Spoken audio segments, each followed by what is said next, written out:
event planning committee for this event and the MMIP 5K that we put on this past weekend, and that was the 5th annual. This is the 4th annual MMIP Symposium.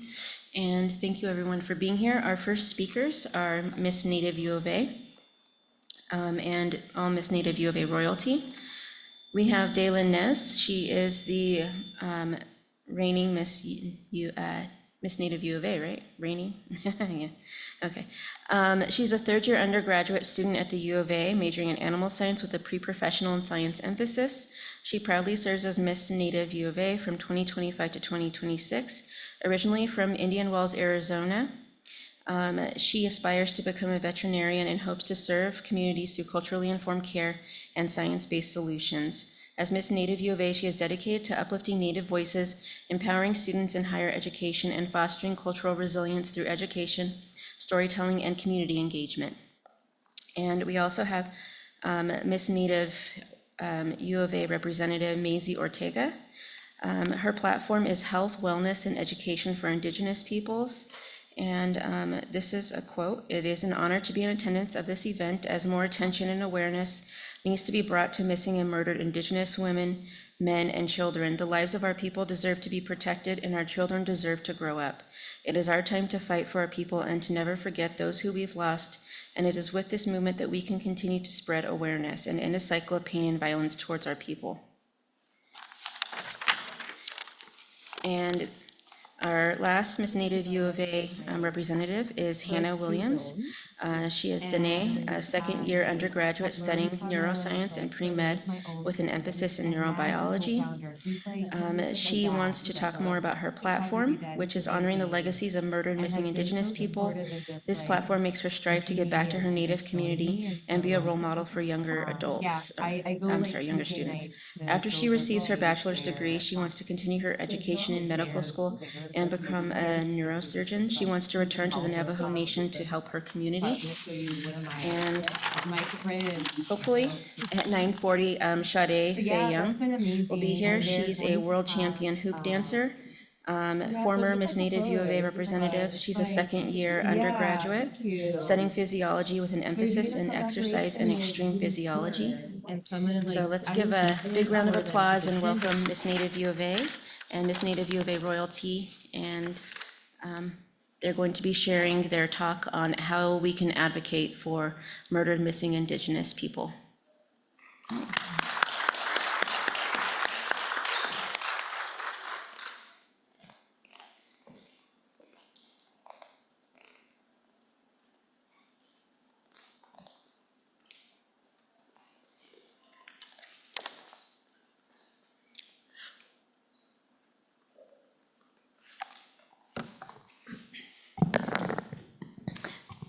Yat a shik e do shidina she a Hannah Williams in a sheb. Kogi nishli go kia ani bashishin. Ma irishkis ni dashiche do hashkan hadzo a dashinale. Agot egot an inishle. Shija e doshama e Leland Williams do Talishar Williams wodia. Shache doshama sane e Gabriel Haskey do Janice Haskey wodia. Shanella Atsan e Betty Miles wodia do Shanella Hustine e Lee Williams wonet e.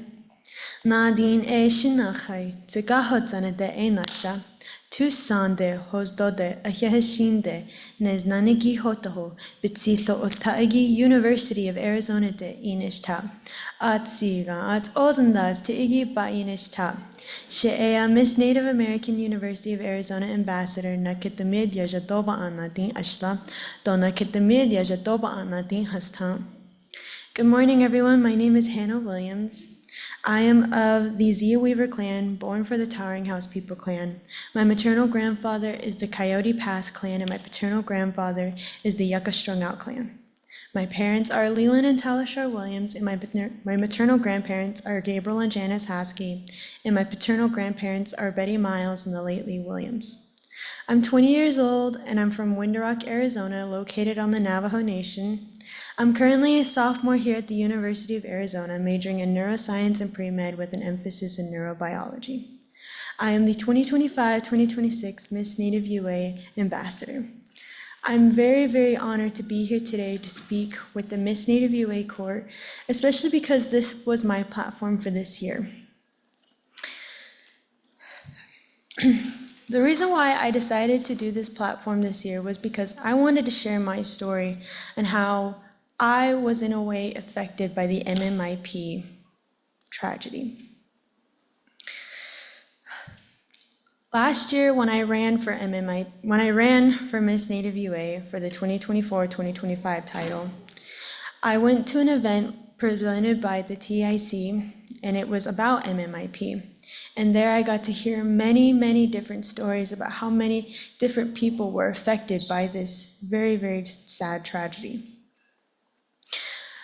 This one lady really stuck out with me, mainly because she didn't talk just about MMIP. She talked about the violence behind it and how a lot of our Indigenous people have gone through so much violence at one point in their life.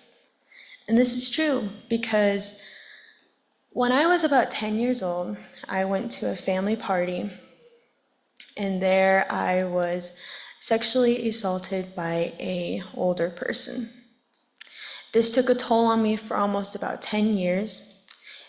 And after that event, that's when I finally had the strength to tell my family what had happened to me. It took a lot of courage and it took a lot of resiliency out of me to share to them what I had gone through for 10 years and why I kept it hidden for 10 years. I chose this platform because I wanted to be an advocate for those who went through violence, for those who've gone and been affected by MMIP.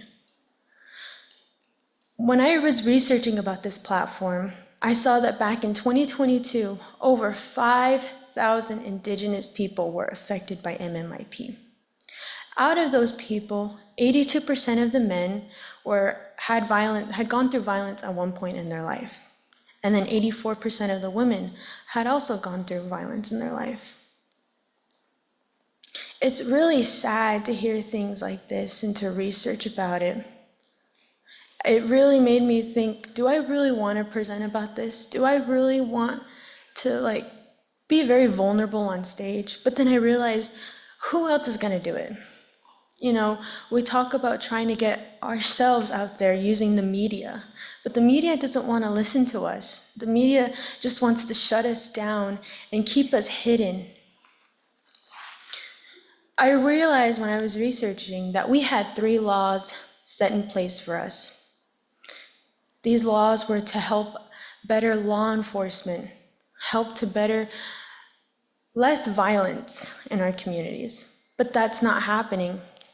It's still happening at a very high rate to this day. So I want to be a leader. I want to be the change to why this rate goes down. I want to teach the younger students and educate them about so many different things: stranger danger, violence, real world things. I want to educate even the non-natives, because a lot of them don't know what murdered missing Indigenous peoples are. A lot of my friends ask me, what is that? Why is it so important to Indigenous people?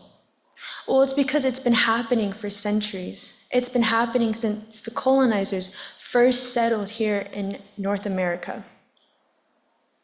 I want to try to stop it. I want to stop the rate from increasing. That's why I chose this platform for this year. I want to create conferences. I want to create little workshops for the younger children and even for the older people to learn how to defend themselves. Because I myself don't really know how to defend myself either. My brothers try to teach me self-defense moves, but I tend to not do so well with them.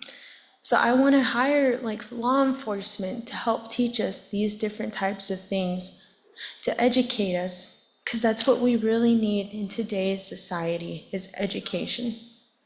I want to try to encourage our younger children to keep learning these different things so that they can pursue higher education. They can make it there so that they don't become a part of this MMIP statistic. I want to thank you all for being here today. Thank you for allowing me to talk about my platform.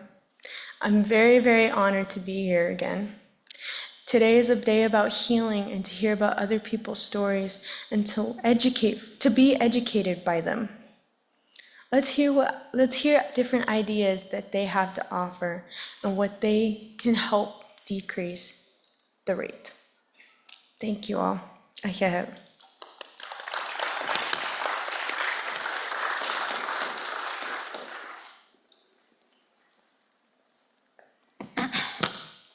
Skxiarik anya bjigik maze Ortega anya pamjich chuktok jikshan nya all Gary Tega ninja Monica Cleveland nya was William Tega butt nya gak Pauline butt nya Bob Stanford Cleveland Senior butt nya ho Diane Jose nya Mashmakud University of Arizona. Good morning everyone.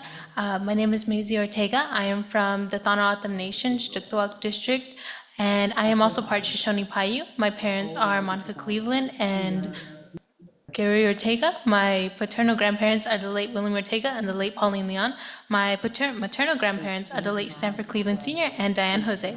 And I am a second year here at the University of Arizona, majoring in medical science with a minor in basic medical science. And can I just say, Hannah did just an amazing job with showing support and everything. Just big round of applause for her. And I just want to say it is an honor. I know you're gonna be hearing that a lot today. It is an honor. It truly is an honor to be here, not only remembering our missing and murdered Indigenous people.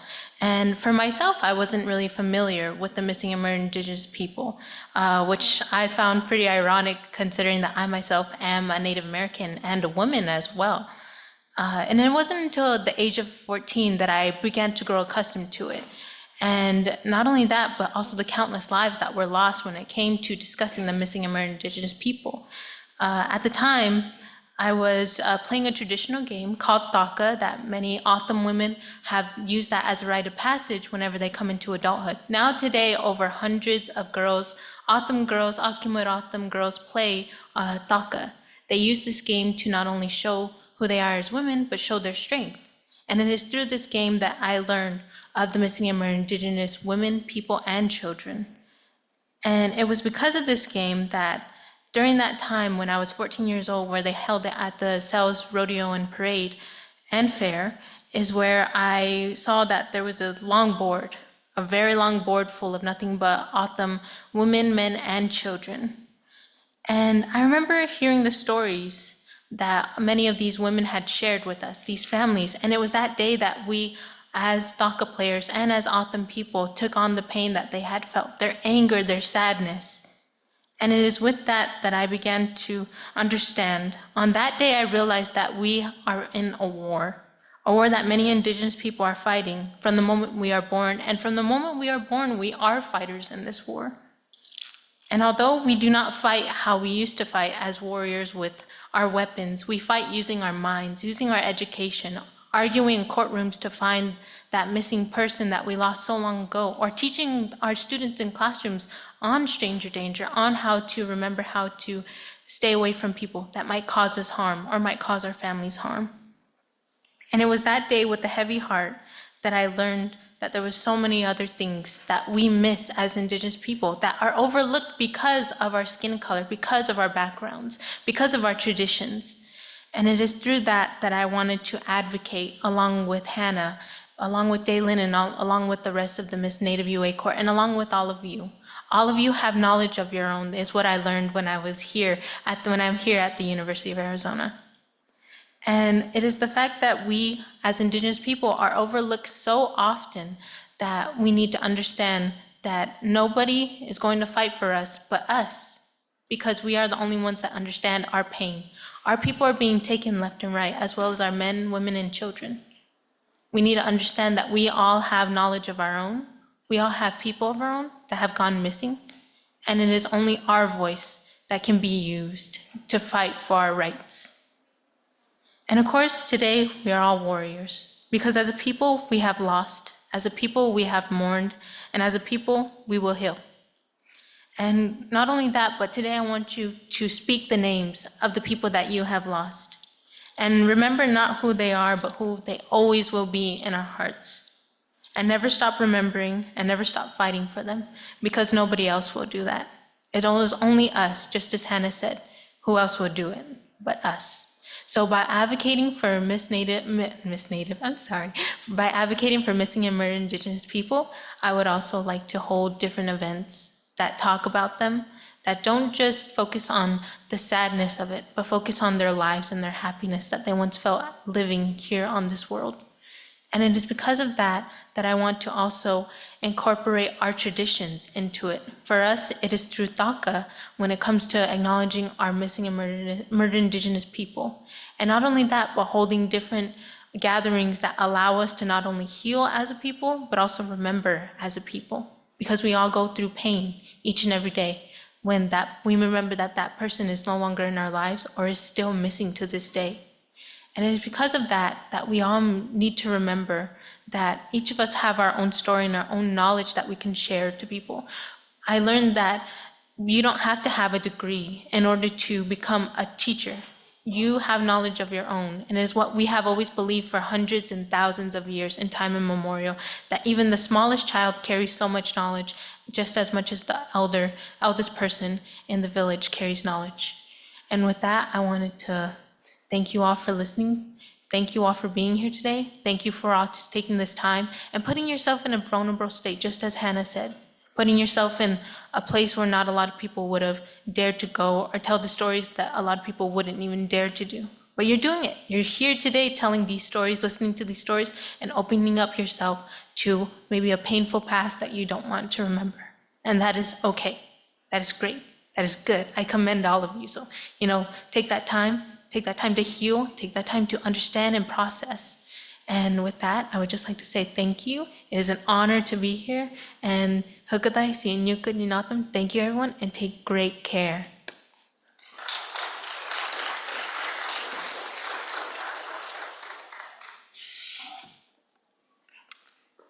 Yad shake dosha dina she dalinez in yesha, touchy ni nishle. Hanagani bashes chin, clook dash a check, ani dash another, what dina a son nishle. Twaha glade at nasha, Shema Clarissa Nes will ya, dosha Daryl Nes will ya. University of Arizona ba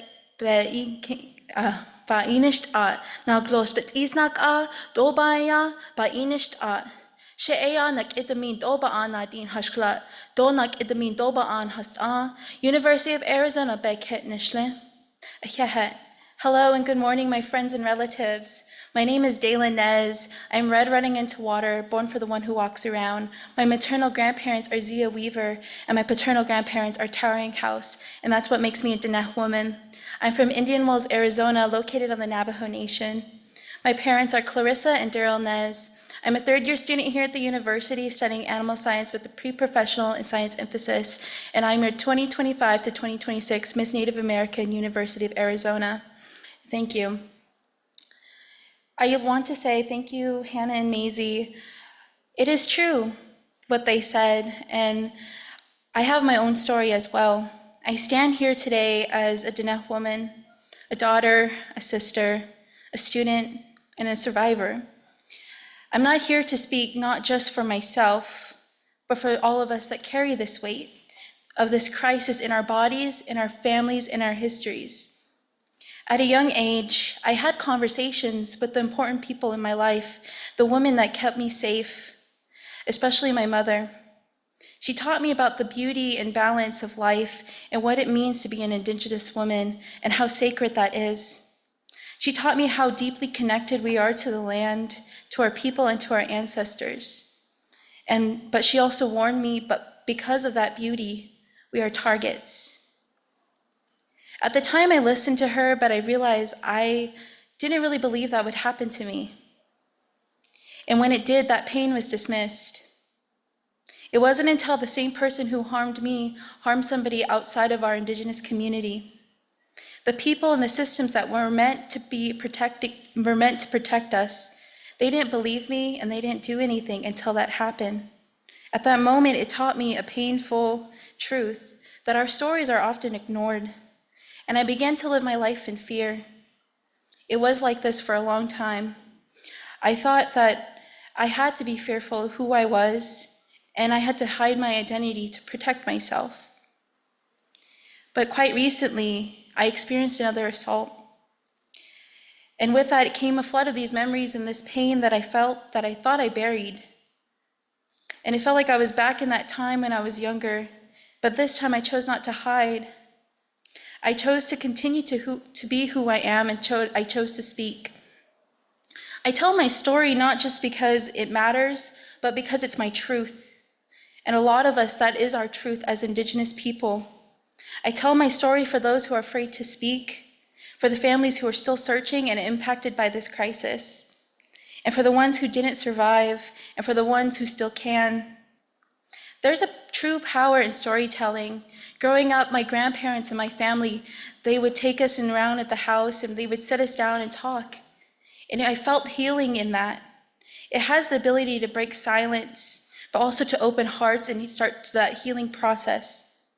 Our stories are not just about pain, it's about survival, resiliency, and love.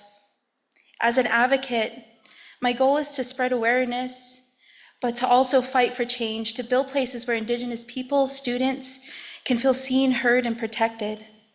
And I'm going to continue to share my story, knowing that each time it brings us to a place where our voice in our community is starting to be valued. As Miss Native American, University of Arizona, I carry this responsibility with deep love and compassion. I see myself as a sister in this role. When I'm on campus, I have the opportunity to leave an impact on others, to listen to them, to hear their stories. And I believe that in this role, in this leadership, it allows me to create a space and to uplift my people. And it helps me to make sure everyone's voice in our community is heard and valued. Violence against Indigenous people have been happening, and it's real. It happens in plain sight, and yet the world often looks away because they don't have to live it. But we do, we live it every day. Whether we like it or not, it's within us with our generational trauma, as Maisie and Hannah explained earlier. And in doing so, I hold this teaching that we're all deeply interconnected with each other, woven into our identities. And what happens to us, to one of us, it affects us all. But we also have the strength, love, and hope. And there's no denying that there's harm in our communities, but that harm does not define us. What defines us is our joy, our strength, and our ability to come together, and even in these hardest moments. There's so much beauty and love in who we are, in our traditions, in our laughter. In that way, we care for one another, and that's what makes our community powerful, and that's what makes us whole. It is through this that we begin to heal. Healing is how we honored our missing, murdered Indigenous people. We all have people in our lives that we deeply care about.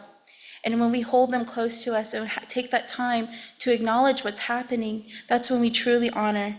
And we have that ability to reclaim our power, and it's how we protect those who are still here. I want to thank you for inviting us here to speak. It is true, our court is like a sisterhood, and I find our strength within them. And I'm so grateful that I am here to share my story, and hopefully what I said can leave an impact. I also want to thank you, and I know we're going to have a long day of speeches, but I'm grateful that you've all showed up to be present. There's a true power in that and coming together like this, so thank you. Ahiaha.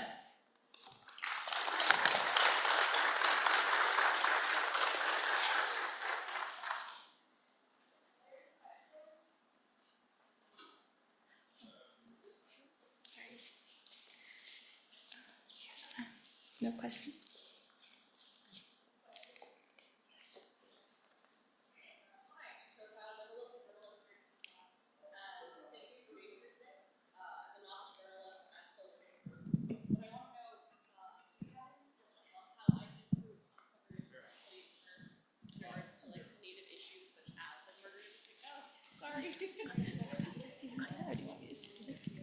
Okay. Oh, okay. Oh, hi. So now I'll be repeating it. My name's Topaz. I'm a local journalist. I'm also a novice journalist, and thank you for being here today. I wanted to ask what are your suggestions, or what do you expect from me, especially as a media person? How would you like me to present the Native issues that are currently impacting your communities? What's the best way I can do that? I think really talking to Native communities, going to each Indigenous community, so like the Navajo Nation or the Tohono Nation or the Apache Nation, going to those communities and talking to them specifically can really like open up your perspective on what's going on in their communities. Because a lot of the time, it's not murdered and missing Indigenous peoples. It's even alcohol and substance abuse that's happening in these communities.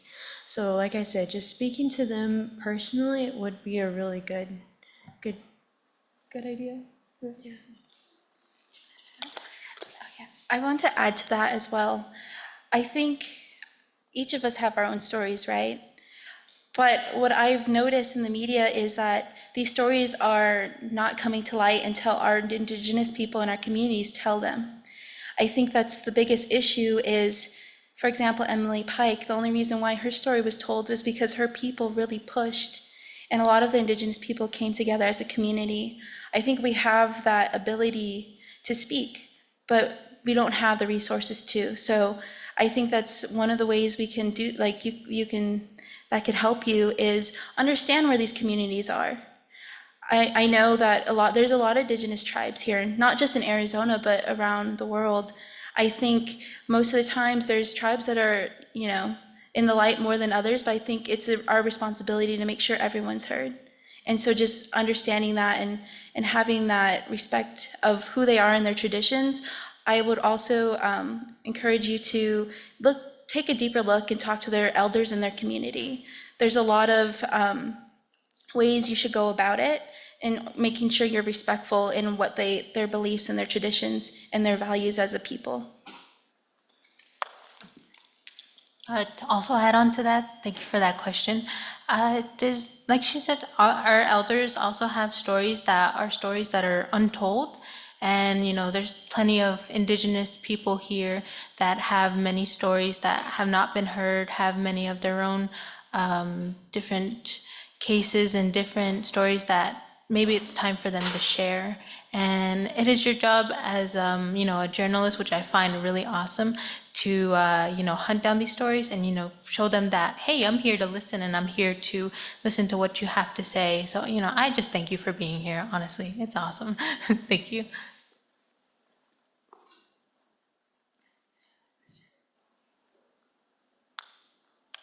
Good morning. Thank you again for being here. And Hannah, I think had mentioned that there was 3 laws that were intended to protect our people.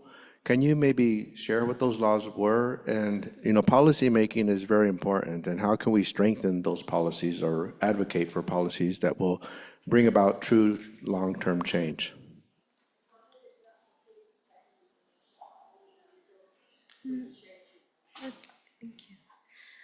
Yeah, so there are 3 laws/acts that are in place for us.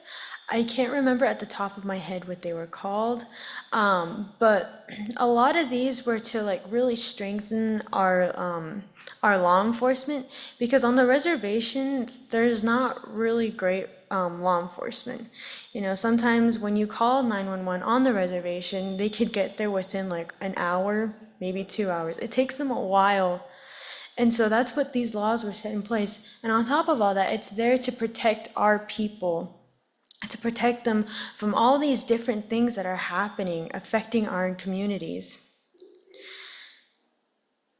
I didn't know about them until I really researched them and like really looked at the papers.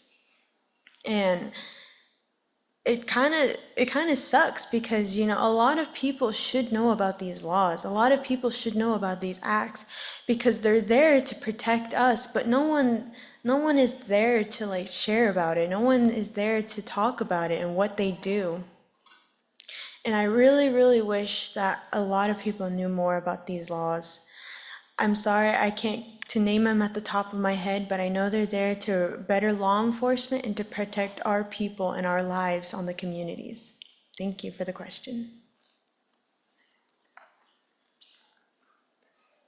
Are there any other questions? If you have one on Zoom, please put it in the chat and I'll write it or I'll ask it. Does anybody else here in the auditorium have a question? Good morning. I have a question. 2 of you spoke a little bit about stranger danger, but unfortunately, many of the perpetrators are people that we know, whether in our community or outside our community. What is your recommendation or suggestions that how do we address to our children and to the future that when it's internal or somebody you know, how do you address that? Thank you for that question. That is very a good question because you truly don't know who to trust, especially when it's such an easy person to trust, like your family. The best way that I can say that to educate the little ones a bit more is to understand, what is a good person to be around, what are the signs and what is an easy way for the kids to notice, which I work with a lot of kids from the age of pre-K all the way up to 12th. The best way that we've told them is, well, where has this person ever raised their voice to you? Has this person ever tried to touch you where you do not want to be touched, or even just touch you even though you don't want to be touched, which can be grabbing your hand, grabbing your shoulder, or putting their hands on the child, which the child clearly shows a lot of discomfort towards. And that's where we come into play as not only educators, but as adults and protectors for the children, not only our own, but also the children of the community, is where we come into play and we allow ourselves to listen to them and allow ourselves to let them know that this is a safe space. And that's what is also a really hard thing to find for a lot of Indigenous youth to find, is that safe space. A safe space where they can trust a family member, a safe space where they can trust an educator. They have a hard time finding that. And that's where it ends up creating a negative ripple effect of the incident happens, the child turns to an adult person that is in their family, and they eventually get told that what has happened didn't actually happen because they don't want to face it. So the best way I can answer that is to educate the child, whether you are the child's parent, whether you are the child's relative, whether you are the child's friend or guardian or any other safe space for them, is to educate them on what is good touch, bad touch, what they can find comfortable, and whether or not this person or a family member is somebody that they find comfortable and to be around, because you will not believe how many children will actually voice that. And once they find that safe space that you give them, they will more or less voice everything that they feel as though they couldn't before. But that is a great question. Thank you so much for asking that.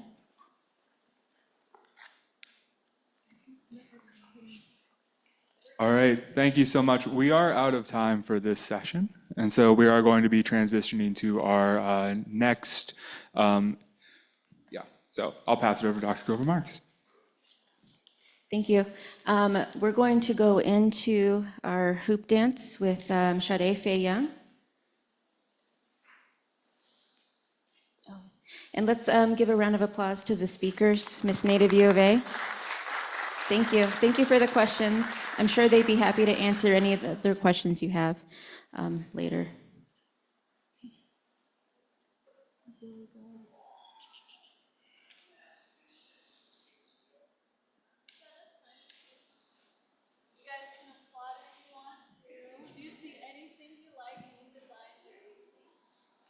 Billy, do you have the music? Or do I need to play it down here? You ready to go up there?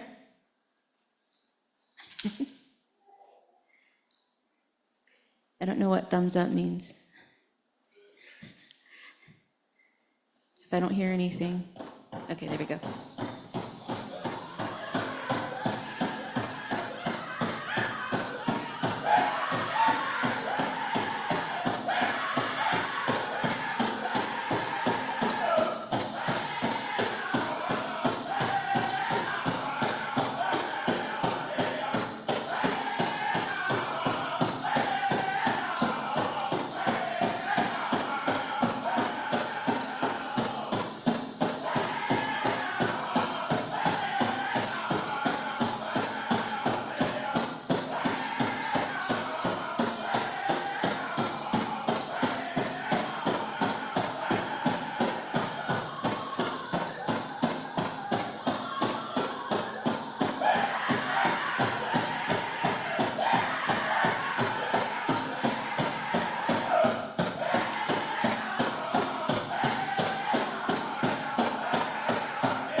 know you're catching your breath. That was amazing and beautiful, and thank you for offering that in healing for everyone today. Do you have anything that you want to say about MMIP, MMIW, or the hoop dance that you just did? Hello. First, I want to introduce myself. Yat e ben she shade fe young genisha. Kisani nishle na kaiden e bashishi. Kisani dashiche betani dashinale. Excuse me. Good morning, everyone. My name is Sade Fei Young. I am Navajo, Hopi, and Okewinge Pueblo. I am from Santa Fe, New Mexico. I am a second year studying physiology with an emphasis in exercise and extreme physiology.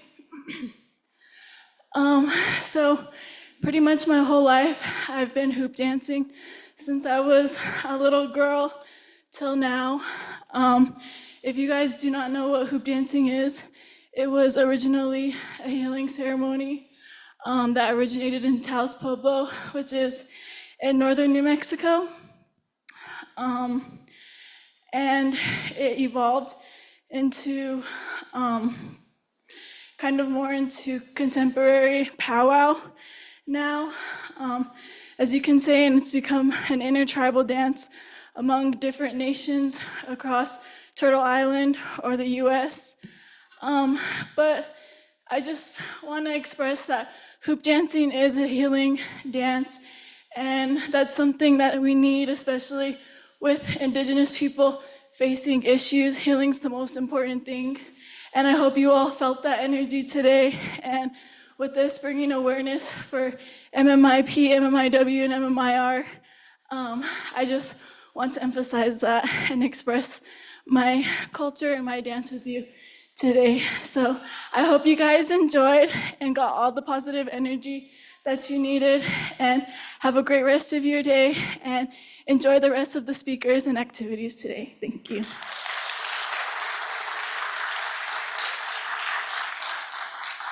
Thank you. Are there any questions for Sade? Anybody? Okay. If not, we're going to take a 10-15-minute break to get set up for our next speaker. Please, another big round of applause for Miss Native U of A and Sade Fei Young. Thank you so much for sharing your stories, and we greatly appreciate your bravery. Thank you.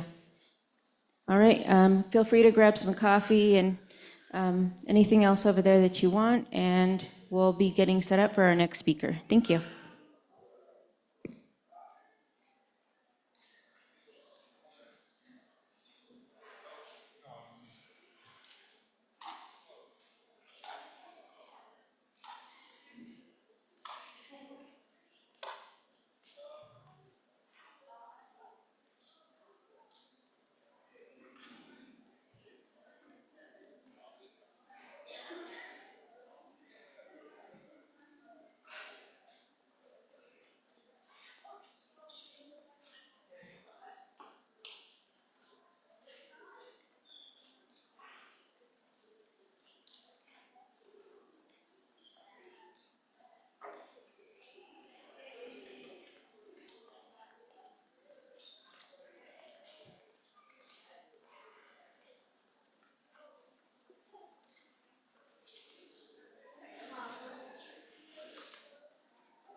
Hello, everyone. So for people who are here in person, we have coffee, tea, water, as well as breakfast items over at those two tables on your left. They're for everybody who is attending, as long as you got one of those little stickers.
Yeah, you remember who I is.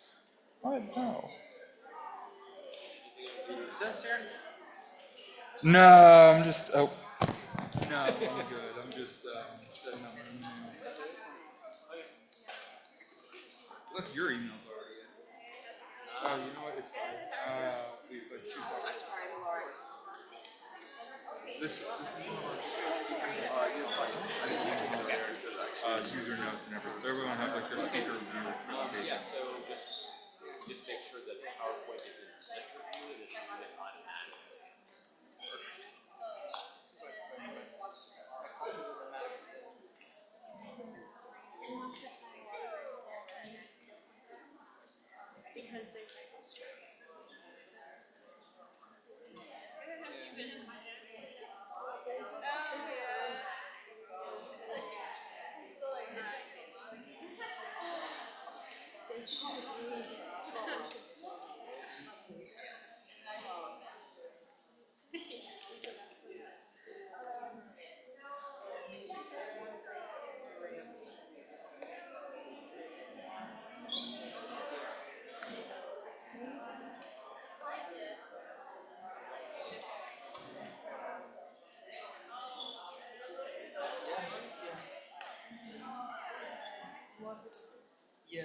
presentation.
when we go to the school system, I do see that photo will inspire them to continue because here is not just for ourselves, but it's for our communities back home. We have that responsibility to our families, to our people, and I feel like I really wish that like right now Of course, it I doesn't feel wish like too. it. I just, yeah. So seeing that progress from the time when our grandparents didn't have that, or they just like for my family, they always wake up and he is his place in the boarding school. He never had that. He experienced trauma of his own, and that has been traumatizing to my parents. Gone to like school, and that's kind of where it's in us to see the type of organization. So that's where I see the whole position movement. Yes, that's right. I'm sorry, I didn't mean that you said that just because, again, we're sharing something that everybody sees it.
That was implemented on purpose, you know, for the agenda.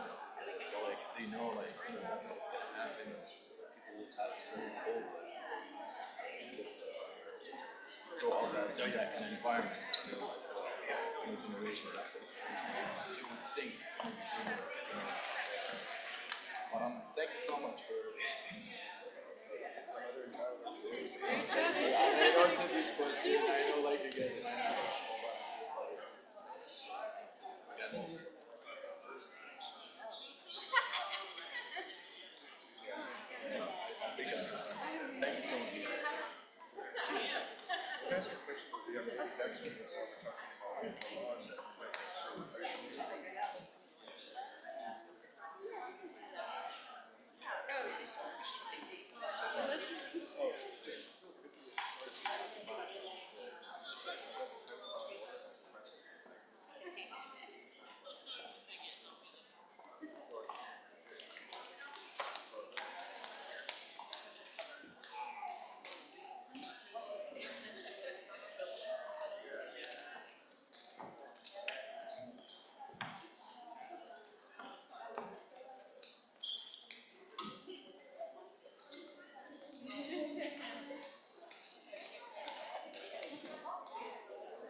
thank you so much.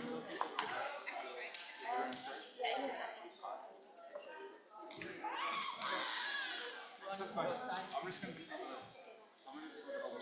starting in a few minutes. You can get started. I got it. All right, everyone, we are going to be starting again in a few minutes. If you guys want to make your way back up to your seats. Oh.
All right, thank you. Welcome back, everyone.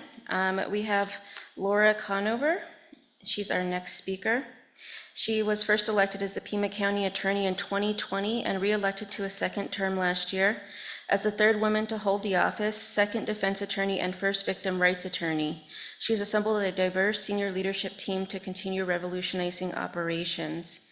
Her first in the nation agreements to specifically deputize tribal O'odham and Yaqui prosecutors have improved access to justice. Laura was raised in Tucson and earned her undergraduate and law degrees from the U of A. Woo, yeah. And is proud to serve the community she calls home. Let's give a warm welcome in welcoming back former Wildcat, always a Wildcat, right? Laura Conover. Thank you. Thank you.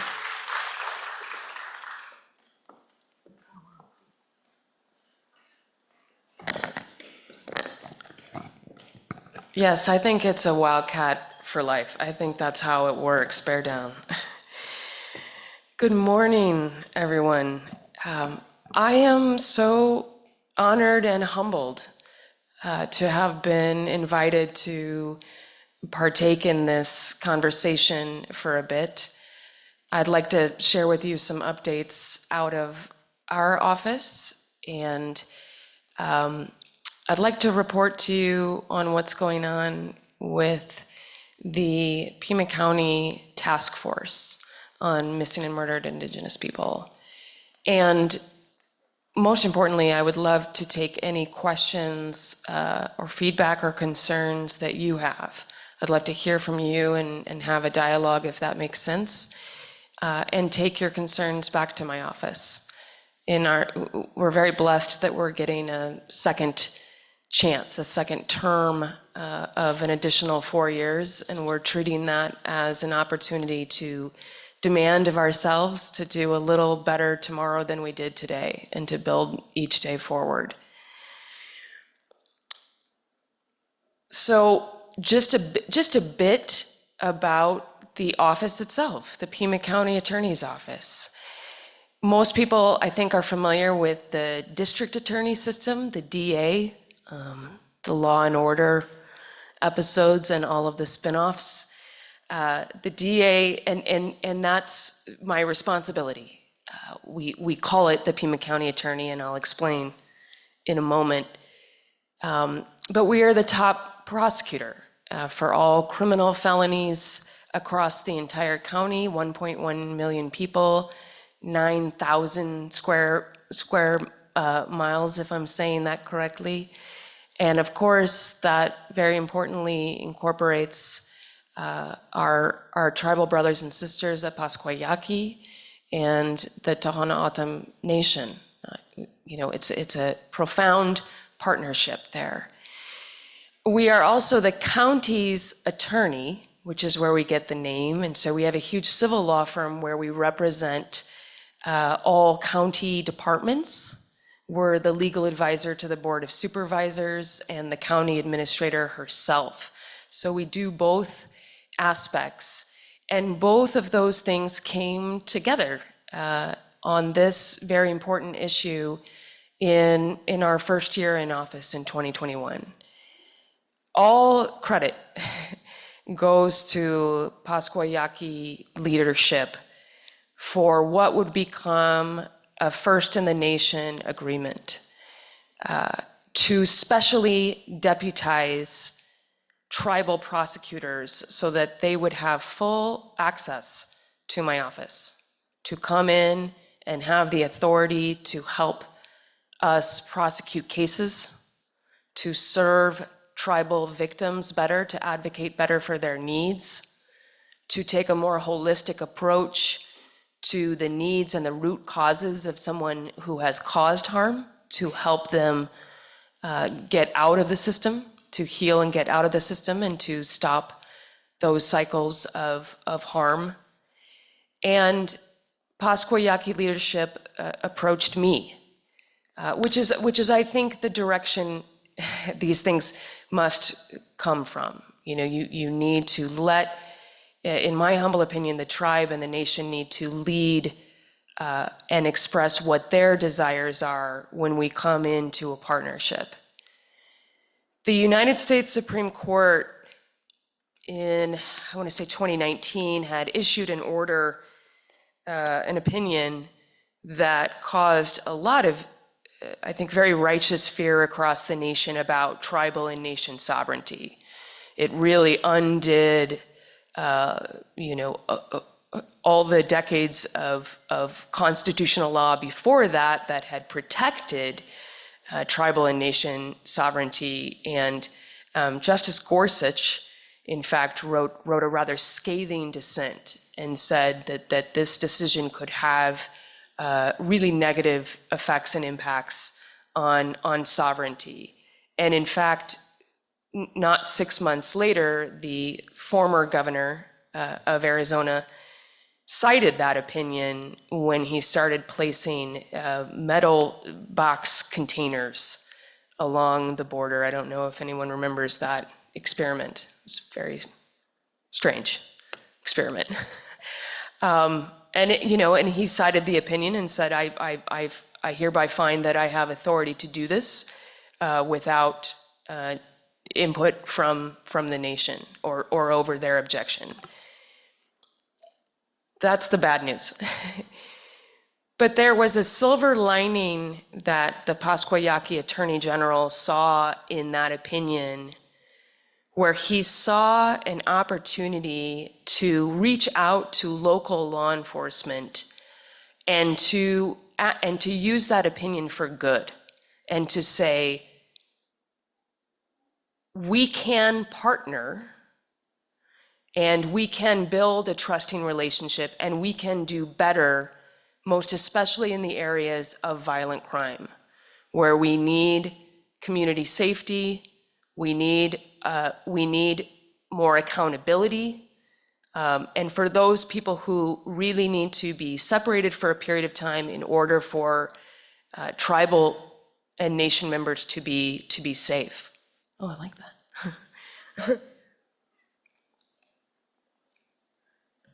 I'm gonna set that down so I don't spill it. And so the concept of an intergovernmental agreement, a fancy way of establishing a partnership, came to be. And it took, I would say it took a solid year, because we were breaking ground. It was first in the nation. And again, you need to build up a trusting relationship. And again, it needed to be led by the Pascua Yaqui tribe to want to send their prosecutors into my office to do better for tribal members. And while the agreement focused on the criminal law side of specially deputizing tribal prosecutors, we needed our civil side to write up the contract, which was also a first in the nation. And then the tribe needed to officially vote on it and approve it.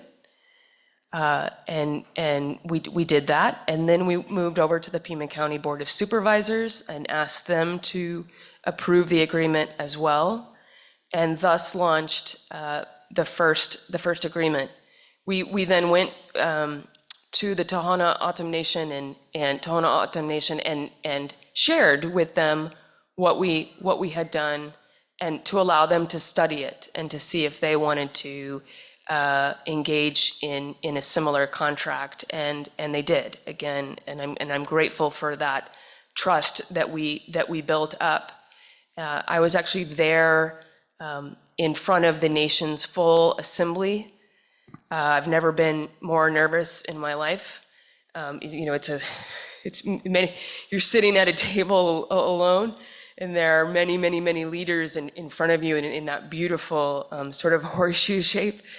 And when it came time to vote, everything had been going on in English, but when it came time, and I presented what this was, and when it came time to vote up or down whether to do the agreement, they switched to their language and so I didn't know what the vote was.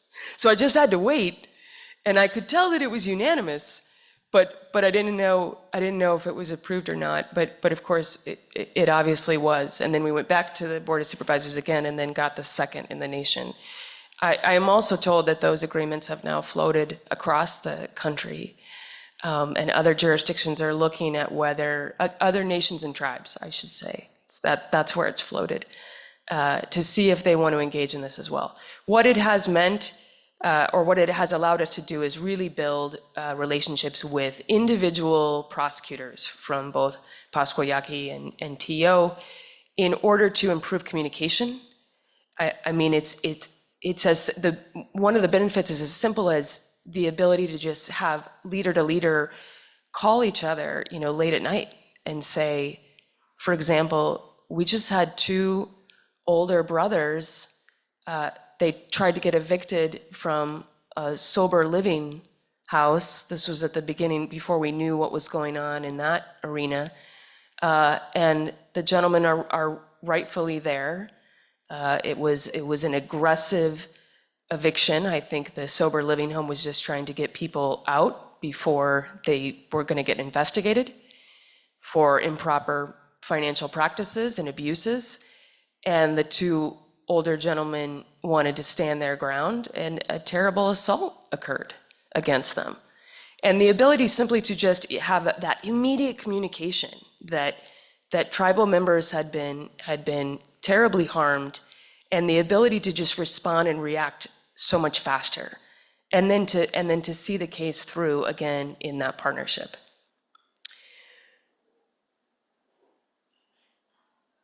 All of that is a very helpful foundation because those two agreements needed to be very carefully and cautiously carried out, and it took a 2-year process.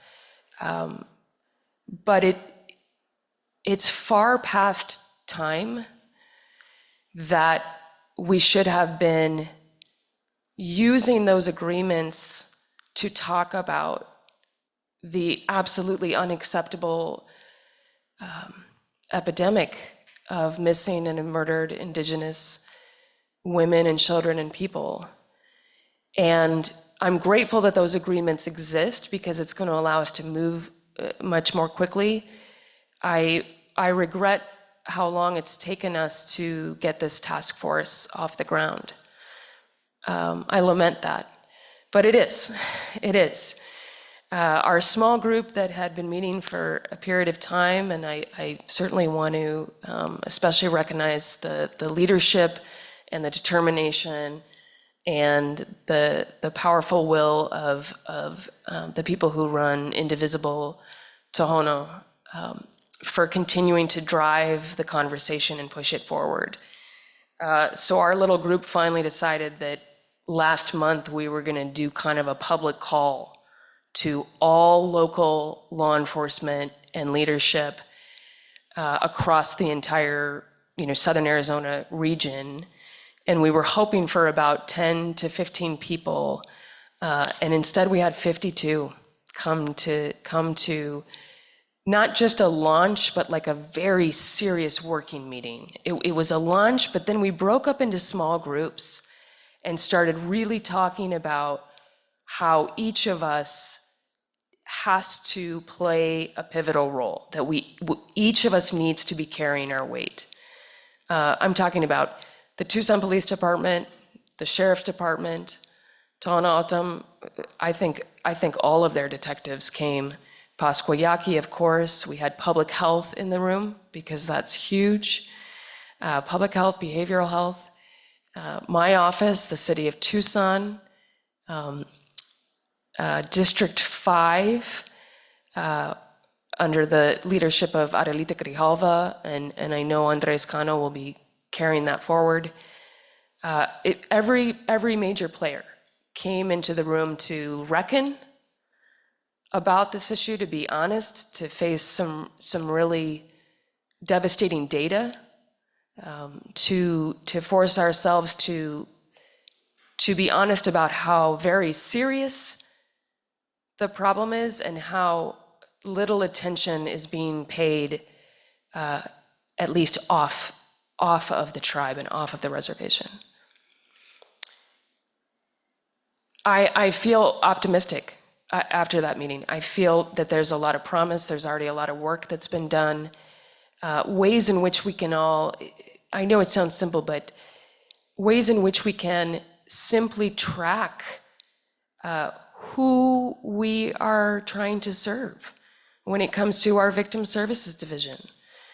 It can't really happen in that first meeting because the first meeting between a victim advocate and a person who has just suffered harm is a crisis meeting. The victim is in crisis and immediate needs need to be served. But in that very second meeting now, a wide description of all of the services that we can provide, asking and listening what their needs are. Every person is individual with their own individual needs, and asking whether they are an enrolled member of any tribe or nation, so that we know that we can reach out to the tribe or the nation if secondary harm were to occur.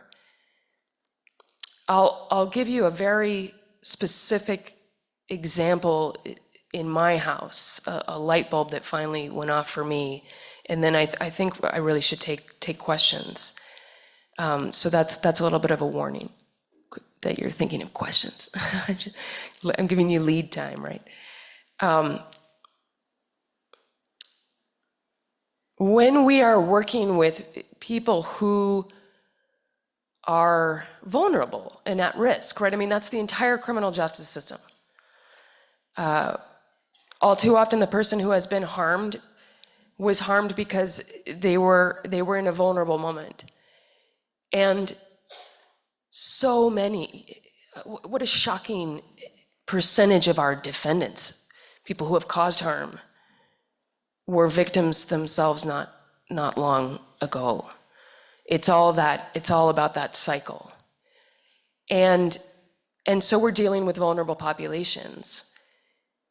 Substance use disorder and mental health play a profound role in everything that we do. It's such a high percentage, again, of both victims and certainly defendants who are struggling through substance use disorder and mental health. My point is this: we have become comfortable, in the worst way, in assuming that when someone cuts off contact with us, that they've relapsed. I think there's that automatic assumption, they didn't come to the appointment, they didn't come to court, they're not returning calls, we can't find them. And I think if there's substance use disorder on board, we think to ourselves, oh no, I think they've relapsed. In the missing and murdered Indigenous peoples arena, we may well be thinking relapse when that is not what has occurred as far as why someone has disappeared. And our ability to simply, again, pick up the phone immediately when we know that someone is enrolled, it's the ability to reach out and say, simply, we are concerned and we are worried we can't reach this person. Because maybe the tribe or the nation and the families and the communities can. And maybe we can prevent whatever might actually be causing them to have lost contact with us. That's the example I'll use. I would love to take any questions or hear from you. I can. Let's repeat it. I'm gonna have to repeat it for Zoom. So.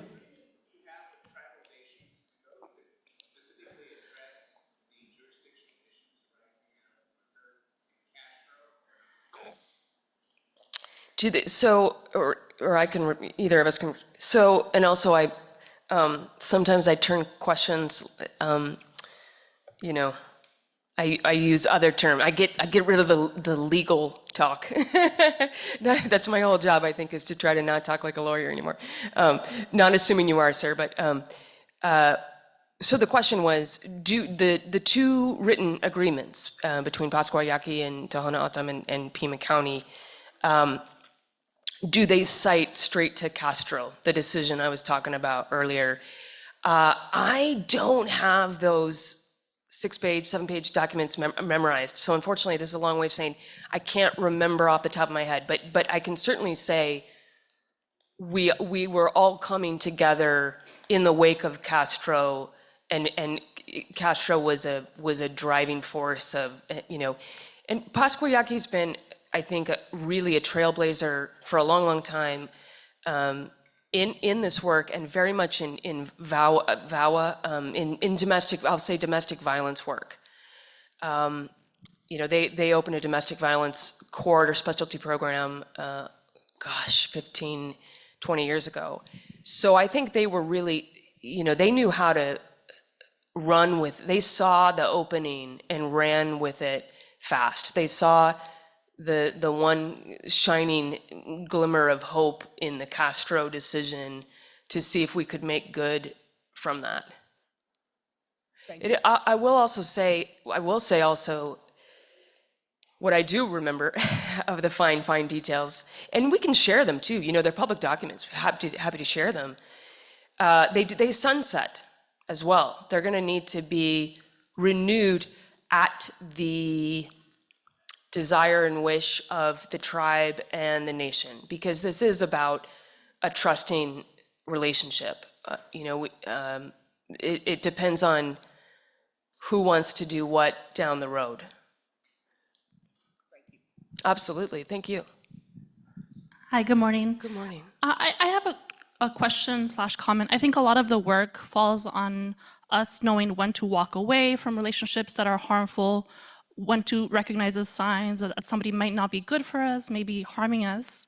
And I take value in that as someone who's gone through a difficult relationship and had to walk away after abuse. So I value that. But I also think there's a lot of value in recognizing the small ways we as a society normalize violence, psychologically, emotionally, physically. And I think there's a lot of value in prevention in that aspect as well. And I'm curious, how do we get to those conversations where we also have difficult conversations with people we know, people we don't know, Indigenous, non-Indigenous, men, women, etc. Because I know the patriarchy hurts us all differently, perhaps, but I feel like this is a conversation that's a part of the conversation that's missing in a lot of these moments where we should also think about, how do we step in? If we hear something, if we see something in the media, in songs, when do we stop normalizing these moments that are harmful? And I think, again, before we get to prosecuting somebody, Right. there are so many steps before that, hundreds and hundreds of moments and conversations that can take place. And how do we get young women, young men to listen about, to these entry points, I guess. So thank you. First of all, thank you for sharing. I appreciate your willingness to do that. That's a choice, and I appreciate that. I couldn't agree with you more that the more we can see warning signs and the earlier we can see the signs is where we need to be focusing a lot of attention, so that, not to put too fine a point on it, I'm not prosecuting homicides. Our domestic violence unit was the first unit we fully staffed, fully sourced up. When we arrived in 21 and 22, COVID, we saw a terrible spike in domestic violence in both number, and also in severity, coinciding with the start of COVID. And we can talk, we can all know that the less eyes we have on each other, the more isolation, the more there is opportunity for harm, and less opportunity for a neighbor to notice, or the teacher to view the child, et cetera, et cetera. What alarms me is that, and I've been talking about this a lot in recent months, is that while the COVID era spike of homicides, armed robberies, aggravated assault, all the violent crimes, those markers have come way down. Pima County came out of that better and faster than most similarly sized cities across the nation. But the domestic violence spike persists. It persists, and so it's in the last 2 years, we prosecuted more domestic violence cases than we ever have historically. The concern is real. The good news is that those are intervention opportunities before the escalation up into aggravated assault and attempted murder and murder. Those are intervention opportunities. One, for the victim to have a victim advocate and access to services and education and opportunities to recognize whether they're not in a healthy environment. But so too, the services required upon the person who has caused the harm. Emerge is our #1 local domestic violence partner, and they do a lot of work with men's circles. There's a lot of groups doing this now to help men gain the tool, see their own warning signs and gain the tools and the education to get out of their own cycle. And I really appreciate your point about normalizing violence. We all have to use the voice we have, and it's not easy. I mean, some of the most powerful people in the nation make references towards violence. And we have to have the courage to speak out against it and to say that this is not okay. This is not who we are. This is not who we are as Americans. And that requires a lot of bravery. The more voices, the more powerful the message and standing up for each other. We see that. And, you know, the strong voice of the community this weekend, you know, we got a little miracle, I think, coming out of the Tucson Medical Center Hospital. I don't think it was my phone calls. We'll never know. We'll never know why they changed their mind and allowed that mother and newborn to have a humanitarian exception. But the community came out loud and proud and fast. And her attorney thinks that that had something to do with it, and I think so too. I have a jacket with me right now that has my mama's mustard seed on it, meaning that we are but one person with one small voice, but the mighty oak, you know, comes from that original, you know, the tiniest of seeds, and we can't give up. Any other last questions? Tammy, can you check my laptop, see if anybody online has any questions? I have a question. Recently, I was trying to find information of the different tribes that can prosecute, or they do prosecute non-natives. Sorry, I couldn't find the mic. I'm so sorry. Sorry, start again, will you? I was looking for you. So recently, I was trying to find more information on the different tribes that prosecute non-natives. And I know the Pasco-Yaqui tribe is one of them, but it was really hard to find any information. So my question is, why do you think there's not more information? And two, why do you think there aren't more tribes that prosecute non-natives? I don't know that I know the answer to the second question. I must admit, I've really focused my attention and relationship building on my two local, you know, partners. So I don't know about that trend, although they have their, you know, all of the leaders across the nation that they share those agreements with. I know that they do talk about that. What I will say is that the absence of data, or the failure to collect data, or the failure to share data seems to be a huge hurdle that we were really working on in our first big working meeting last month for the task force, is that you know, we don't really have a full handle on the magnitude of the problem because of the lack of data or sharing data. It was so nice to meet you. It was really lovely to meet you. Yeah, so data sharing, and you know, that's why I'm grateful that those agreements are in place. My thinking back in 21 was just that just a sense that I needed to do everything I could to make sure sort of access to justice and access to my office, to make that as readily available for everyone in the county and not just parts of the county. And we could really see serious gaps, and not having just a vibrant, open relationship with both the tribe and the nation, I thought was really hindering my office and not good for people. So that was my thinking in accepting the offer to do this. But now with those in place, my hope is that data sharing's already improved, right, case by case, but my hope is that sharing data and information will improve as we focus on MMIP. Thank you. I'm going to go on to online. Are there restorative justice practices being used more in these cases for better healing? That's a wonderful question. I meant to mention something and I probably got nervous and forgot.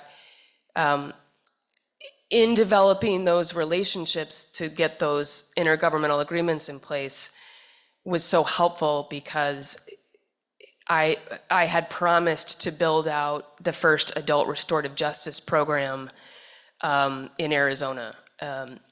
And also a long task with a lot of work. And I was so grateful to our Pascua Yaqui and TO partners for lending so much guidance and wisdom on how we could get to the best practice that we could.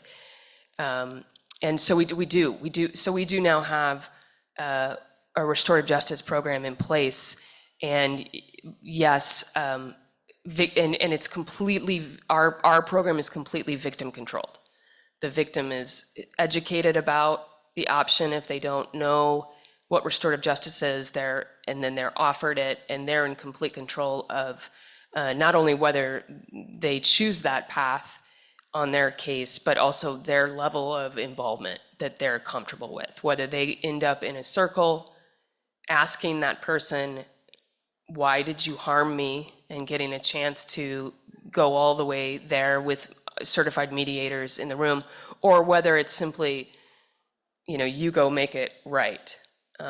Go try to make this, try to make me as nearly whole as possible, which is the root cause. And then of course, the healing, for restorative justice programs across the nation, the recidivism rate, the rate of the offender coming back into the system is so low compared to the regular criminal justice system, which is why we desperately needed it.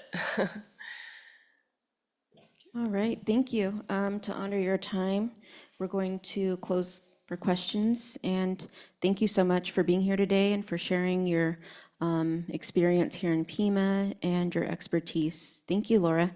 That's very kind. Thank you. Thank you very much.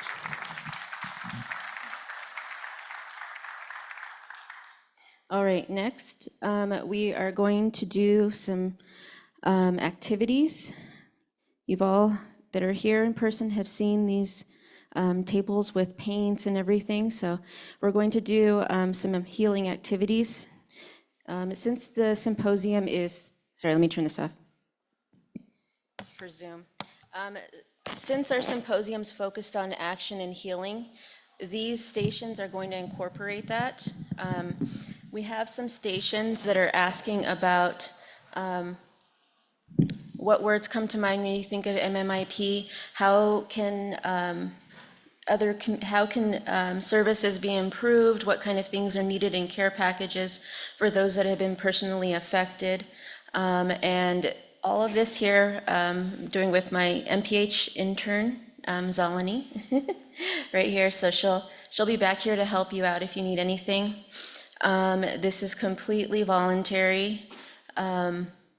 The stations that have the questions, we are going to analyze as part of her MPH internship, and it'll be an internal evaluation to inform both this symposium as well as our partner organizations so that we can create more tailored,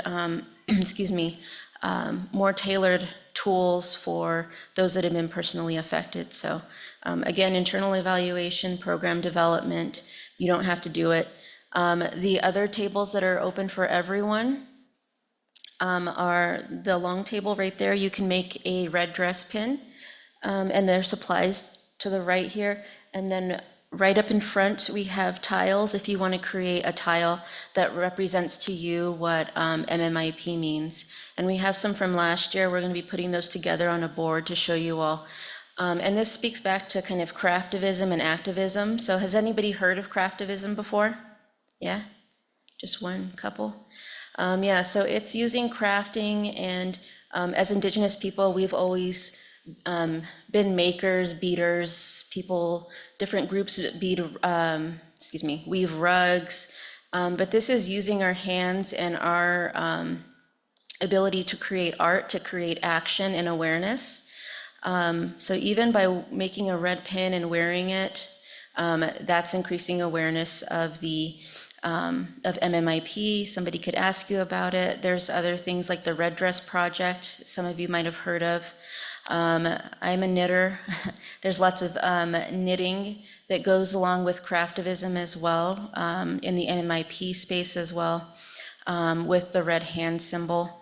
So this is kind of tapping into everything, into the healing element. So again, linking movement and arts with healing, and as well with, we want to hear from you.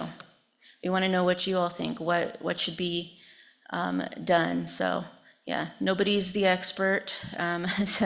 So collectively, maybe we can all come together with some great ways to create new tools to help those and their families that have been personally affected.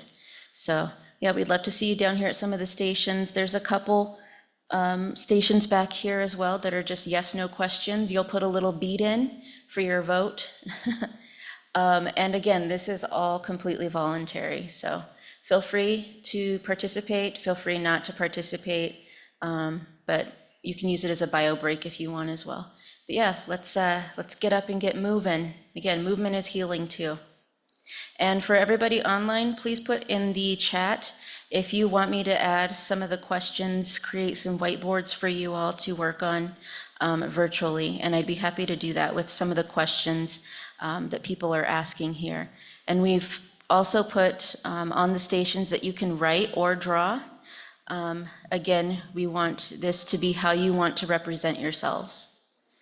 And online, please let me know if you want to participate virtually with some whiteboards with sticky notes.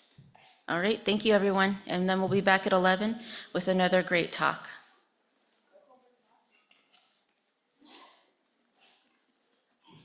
You want to help everyone? You want to help everyone? Oh, yeah.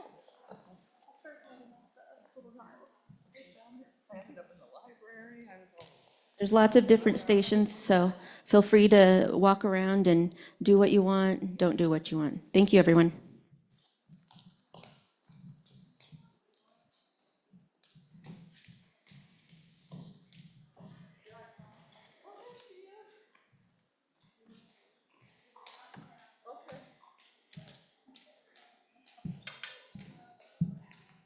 If you have any questions, you can ask me, or you can ask Zalani, again, right here. And she'll be handing out some of the other art supplies as well.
You can look and see who's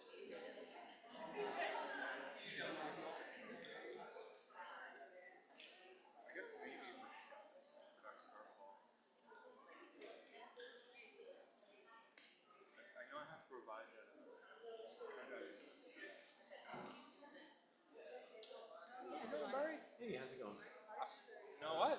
How did this go? I was actually gone. Went too fun. Oh, perfect. Is the next presenter the person with the presentation?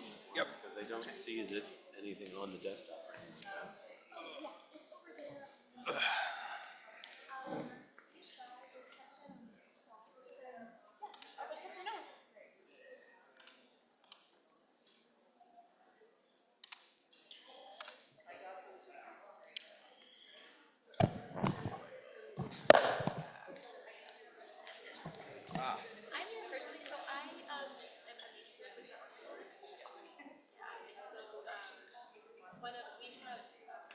The audio on my computer because someone else came in and was dinging.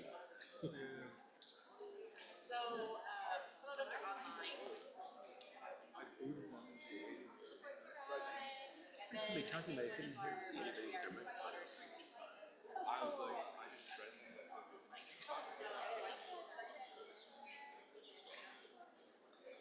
Okay, so we're in presenter view. Pointy thing, they can use the point, stop button there. Anyways, anything else we should do?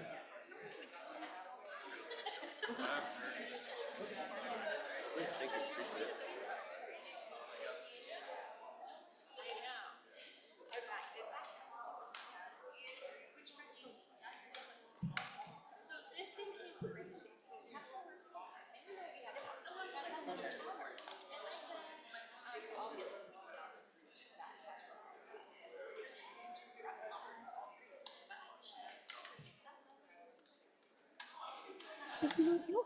Hi, everyone online. I think I booted myself. If you can put in the chat if you want me to add in some whiteboards, you all participate, at least in the same questions. I know it's going to be different because the art supplies are all here in person. Please put in the chat if you would like to provide input. Again, it's voluntary. It's for internal evaluation and the student's internship project. Thank you all for being here.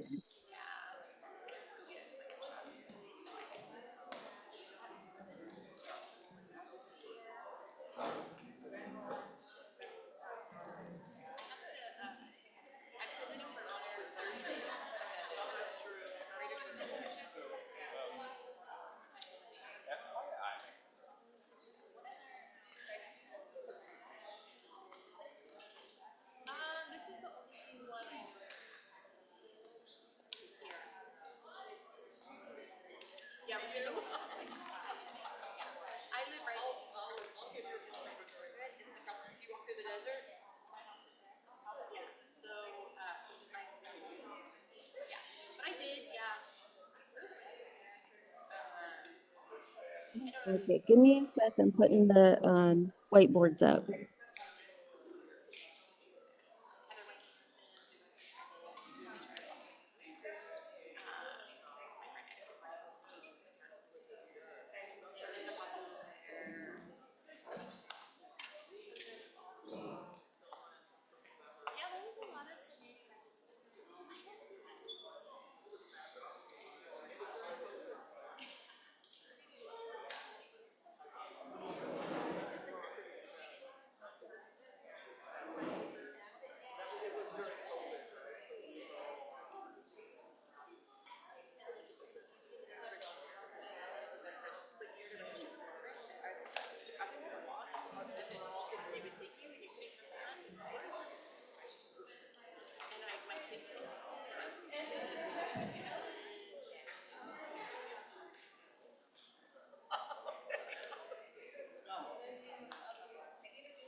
It's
Oh, no, that's not, definitely not gonna work. Hold on a second. Oh, does this open up? It's a few little things I gotta do here. Oh, this is cool. I've never seen this. Except it creates a gap, which is a little dangerous too.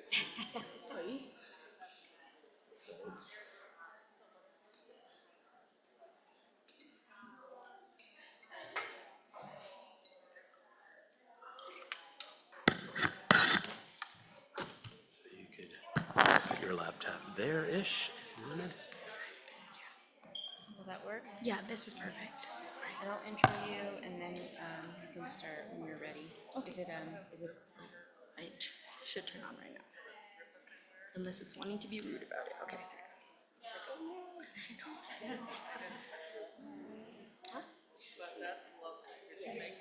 Tammy, can you stop sharing the whiteboard? Thank you. About how many do you have online? 17 or 18. Wow, awesome. Okay, whenever you're ready, I'll intro you. Yes, it's beautiful. Thank you so much. I tried to add more of the pictures, but it just wasn't. I realized it wasn't gonna work. So.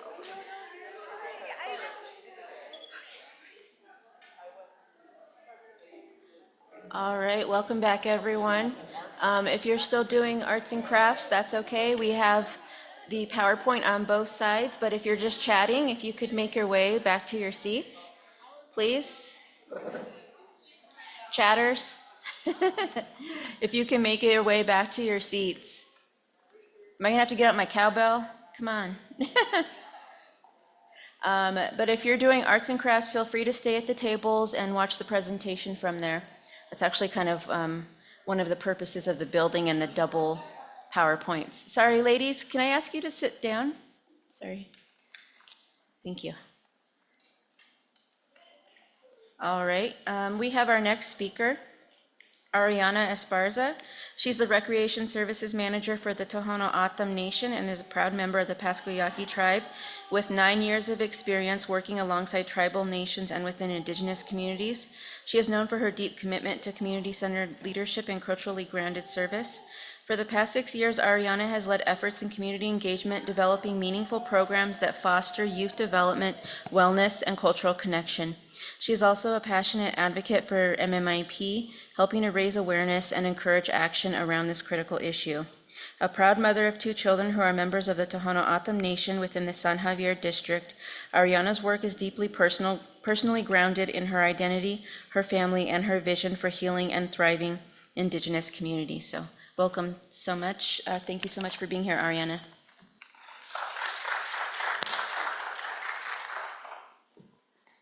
All right, good morning, everyone. Can everybody in the back row hear me on this side?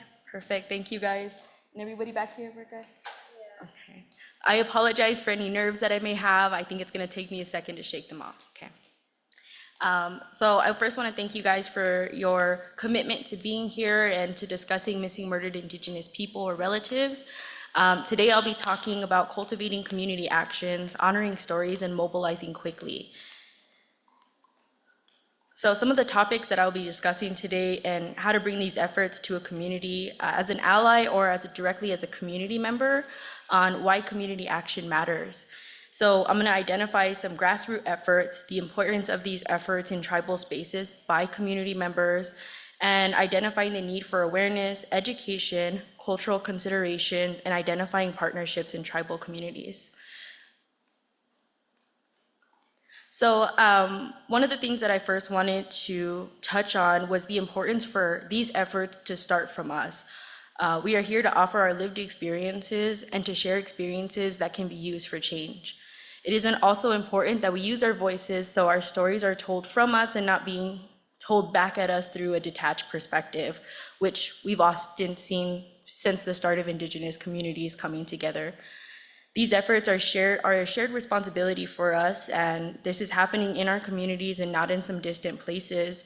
We are fighting generations of pervasive issues, and we must continue to support each other. That's the main portion that I want to try to get across today, is that whether that be through these movements that we've done, that I'll talk about further in the presentation with the Emily Pike Walk here in Tucson, Arizona, or through social media, in education, or community betterment programs.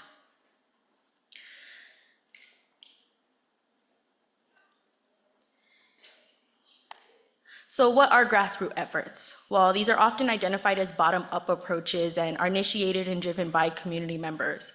Missing murdered Indigenous relatives or people is a collective movement that has garnered its support through this type of activism. We identified a social issue that is impacting all tribal communities through systematic oppression, and we are focusing on change and currently pursuing these efforts through all channels. Like I mentioned, this is education. We are tackling this through legislative and through the federal level for tangible change. We still have a lot of work to be done, and I'm very honored to be here at one of these efforts, like this discussion today. So some various strategies for grassroots efforts include protests, petitions, letter writing campaigns, and social media mobilization. More notable grassroots efforts is the civil rights movements and women's suffrage. Those are tangible actions that have made impacts and that we still feel to this day. So grassroots efforts include raising awareness. We're drawing attention to these important issues and raising public awareness. We're influencing policies, right? We're trying to apply pressure to our politicians and policymakers to address these specific concerns, and we're creating social change. We're shifting the public attitude and breaking down those stereotypes that may be around missing murdered Indigenous people or Indigenous people as a whole. These are all related to social issues, and we're empowering individuals to provide opportunities for ordinary people to provide opportunities in shaping our own communities. And how that looks is that on March 14th of 2025, here in Tucson, Arizona, we continued a collective movement that was happening nationwide at other tribal entities by echoing the story of Emily Pike. This is a quick picture that we got that was sent to me after the walk happened. So you could see her at a very notable shrine right there outside of the San Javier district community, and community members honoring her in a way that was sacred to them. We needed to start moving quickly, and our communities were looking for a way to heal together. So that's why this walk happened, and I'm going to break down how that happened in such a short time frame, and if you're going to come into tribal communities, how you can create similar impacts. So who was Emily? Our purpose for the walk was to elevate her story and to hold a safe space for those who want to support and offer awareness for her loved ones and missing murdered Indigenous people. So Emily Pike was a young 14-year-old girl from the San Carlos Apache tribe here in Arizona. She was reported missing from her group home on January 27th, and just 18 days later was found tragically dismembered on Valentine's Day of 2025. Her death has been ruled a homicide and is currently being investigated in conjunction with tribal police and the FBI. Emily's story underscores the need for systemic reform to protect Indigenous women and girls and to ensure justice for victims and their families. Her case also highlights systemic issues, including the handling of sexual assault cases on tribal land, the overrepresentation of children in out-of-care homes, and the need for reform policies and protocols in these group homes. More challenges in tracking missing murdered Indigenous women cases. I believe that was something that was discussed earlier by the Pima County Prosecutor's Office with missing murdered Indigenous women. So, kind of going back to how it happened, really we were seeing these movements happening all over Arizona, and a lot of us need to take these cases personal. So it started by connecting with another councilwoman from the Bosco Yaqui tribe, Rosie Alvarez, and she reached out. She had seen that there was a need in the community and that I was sharing and wanting to do more. And how do you influence your community to also want to join you in those efforts where they're also grieving? They also feel that loss here. So exactly 1 month since she was found, we held the walk. We gave ourselves a timeline and worked to make that happen. Her case sent ripples through tribal communities, but that was not enough. Oftentimes during the planning for the memorial walk, we agreed that her case could not fade and become another statistic in this growing issue. This ignited a need for so many of us to do more, and through the connection of social media and support from tribal leaders, we were able to. So the memorial walk, or this is to touch base on Emily, because we want to humanize her, right? Emily was a young 14-year-old girl, and I don't think it's emphasized enough on the things that she liked. So a direct quote from the Arizona Central. We know that she liked K-pop, animals, and Roblox. During my current position that I hold within the Thana'atam Nation, we see kids like Emily every day, that have the same interests and the same love and are often free-spirited and just trying to navigate, their home lives here. So family and friends said that Emily confronted challenges with her radiant smile. That they said that she was kind and gentle, soft-spoken and creative. She was smart, got good grades, and was learning to play the guitar. She looked forward to college and hoped to pursue art. She had recently discovered makeup and thought everything needed a little bit more glitter. Her favorite color was pink, but she loved anything colorful. Our ultimate goal was to honor Emily's story, to withhold any judgment or assumptions about her life or the challenges she faced. We demand for justice and to show our people and relatives that their lives matter. So that was at the forefront every step that we took to making this walk happen. So the Tucson Memorial Walk, like I said, happened on March 14th of 2025. It came together in such a short time frame because we included tribal leaders, we included community members and those who safeguard their traditions and cultures. It was about gathering different perspectives and working together. During the week until the walk, we had to divide and conquer. From initiating our safety plans with tribal law enforcement, approvals through tribal council entities, and to spreading that message through social media and ensuring that our core message of Emily and missing murdered Indigenous people was at its core every step of the way. Our partnership included managers for tribal betterment programs. We also reached out to victim services with the Pasco Yaqui tribe and even some of those nonprofit organizations that focus on Indigenous women. We were also leaving the door open for any of those who wanted to uplift those efforts. It was an all-inclusive, bring what you can to the table.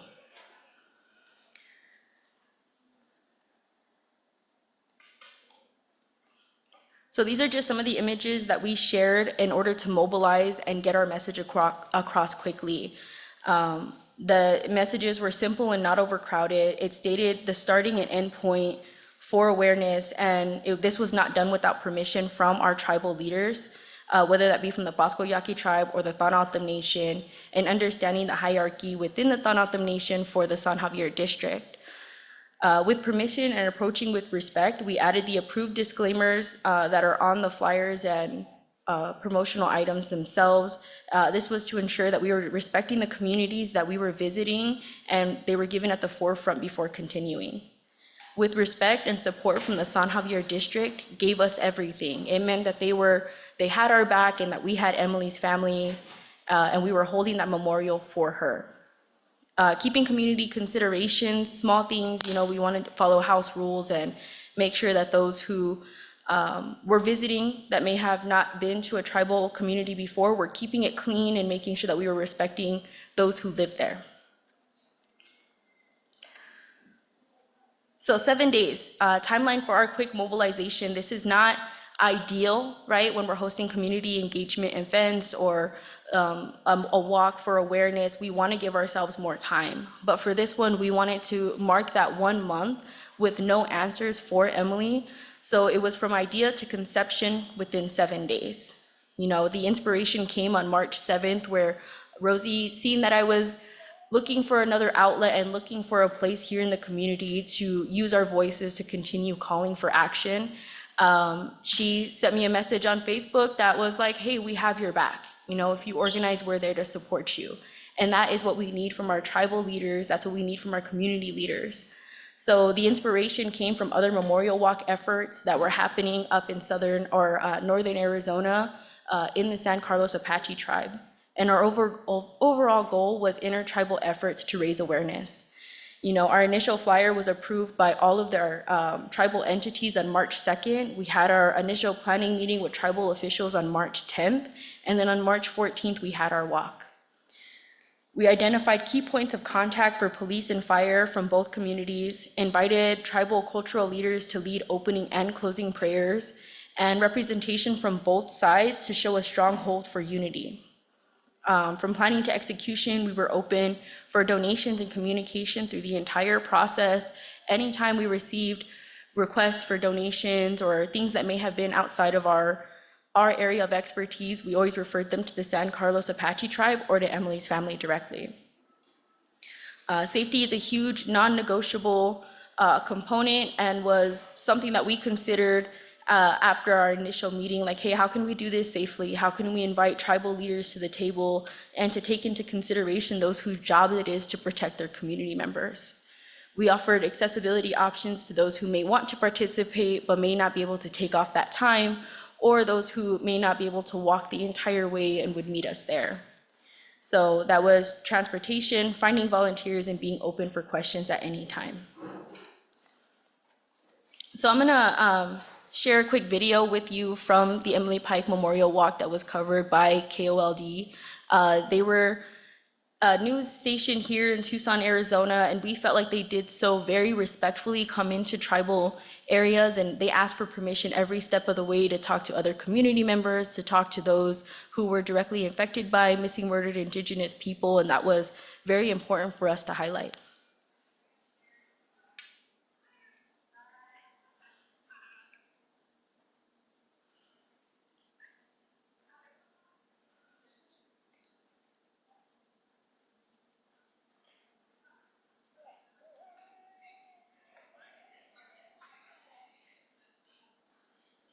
Give me 1 second.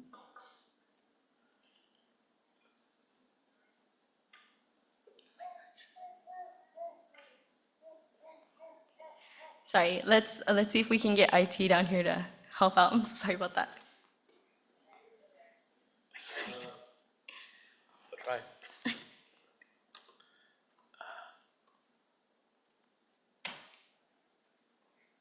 Uh-oh. Oh, I see. It's going into, oh, yeah, I've seen this before. Sorry. Sugar.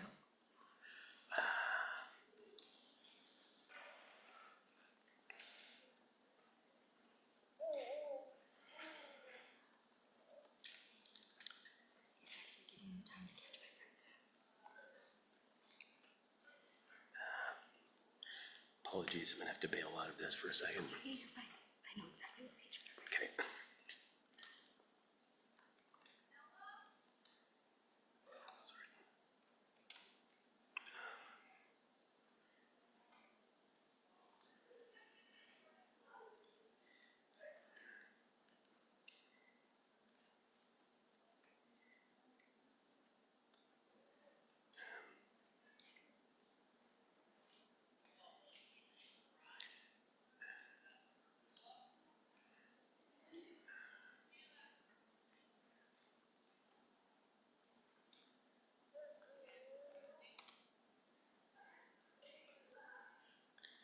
Five words you pronounce wrong 2 years before your brain starts shutting down.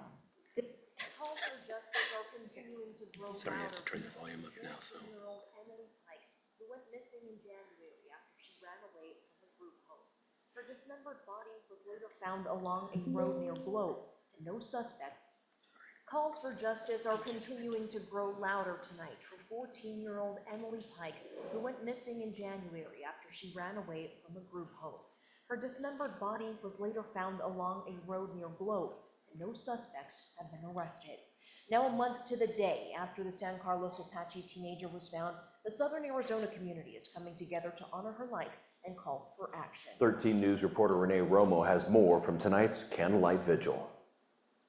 While Emily Pike was from Mesa and the San Carlos Apache tribe, it was made clear here today that no matter where you're from or who you are, everyone became one here to honor Emily's life.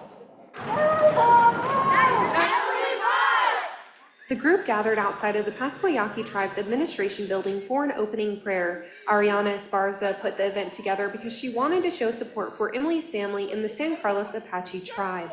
We are very hurt and our hearts are broken to hear what's happened to her because her story is no different than those we've seen before. And there has to be a stopping point, and we hope that this is it. She says Emily Pike's family and the San Carlos Apache tribe are continuing to fight for justice, and at the same time, they don't want Emily to become just another statistic. Angelita Reyno Ramon told me she understands how Emily's family is feeling, having lost 2 of her sons. They don't realize what parents go through. It's a hurting feeling, but we gotta stand and we gotta fight. And that's what we're here for, to fight and fight that this will be resolved. Members of the Pasquayaki tribe talked about how Emily Pike's murder further highlights the issue of missing and murdered Indigenous women, men, and children. For Pasquayaki Tribe Secretary Rosa Soda Alvarez, it's also an extremely personal matter as her niece remains missing to this day, and she's dedicated her life to ensure Indigenous children are protected. They are not a piece of garbage. There's a child murderer out there, and he needs to be found, or they need to be found. Justice needs to be served. The group walked all the way to the San Javier mission, a nearly 2-hour walk, but they said it's the least they can do to advocate for justice. I I was told these memorial events in honor of Emily Pike will continue throughout the weekend and across the state to continue Emily's memory. At the San Javier Mission, Renee Romo, 13 News.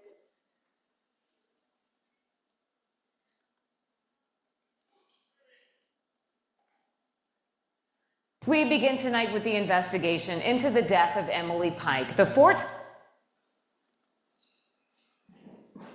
So for those of you who are interested, they are covering her story in every aspect of it, and that's what we need, right? We need more awareness for her story. We need more awareness for those gaps in jurisdiction that allow stories like hers to fall through the cracks, and we want to make sure that she's being honored and her family feels supported during this time. So how did that come to be? From idea to action, I wanted to start by breaking this down for those of you who may be interested in hosting similar events or coming into these tribal spaces with resources and tools on how to, build leaders within our community. That includes, adding diverse voices. This is an opportunity to connect with tribal members to tribal leaders. There are resources available. We can offer more, and given the time frame, they may be able to provide exactly what is needed. That includes starting with the core team. The diverse voices offer different perspectives, right? We have those who are working the prosecutor's office and those who are working with our judicial branch that know where these issues are coming at the forefront and can offer on how more solutions can be added.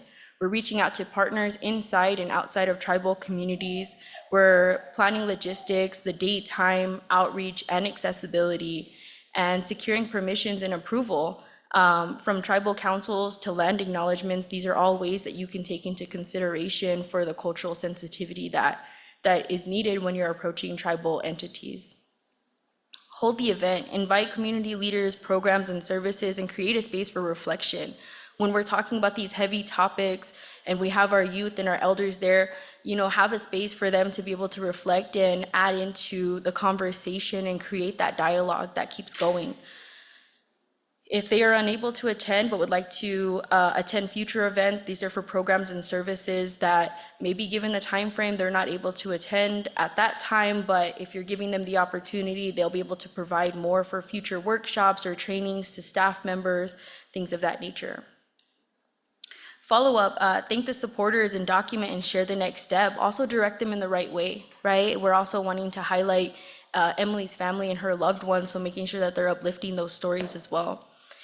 When approaching tribal communities, ask yourself, how can you expand your reach and get your message to the right crowd? And does this align with your overall goals? Tangible impacts include offering those programs and services a platform at your event so they're able to connect with the tribal youth in their areas, and I think that's a true way for prevention. Using partnerships to collaborate with community leaders and to build trust to address any concerns in the beginning is a great way to continue that dialogue.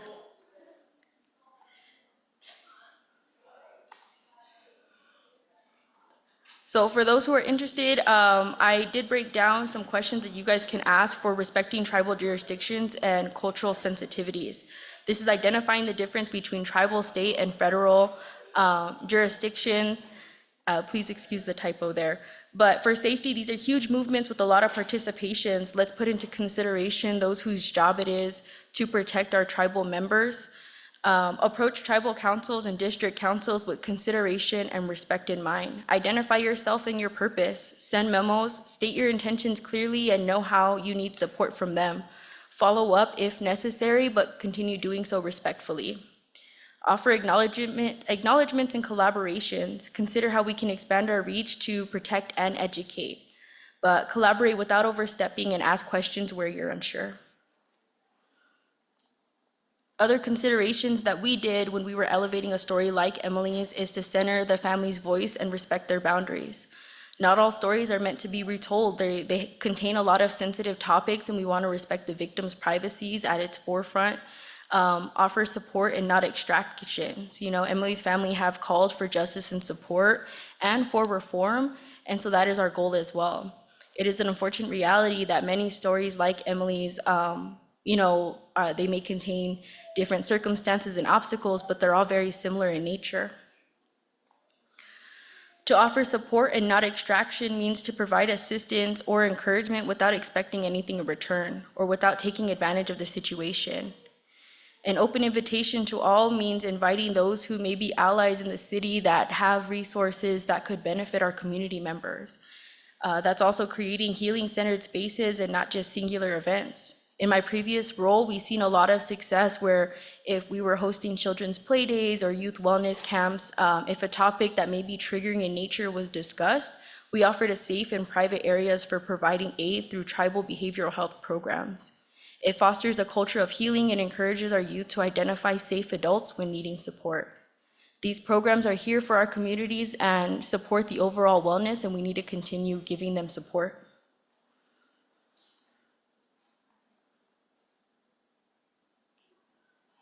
So tools for actions and offering more than statistics.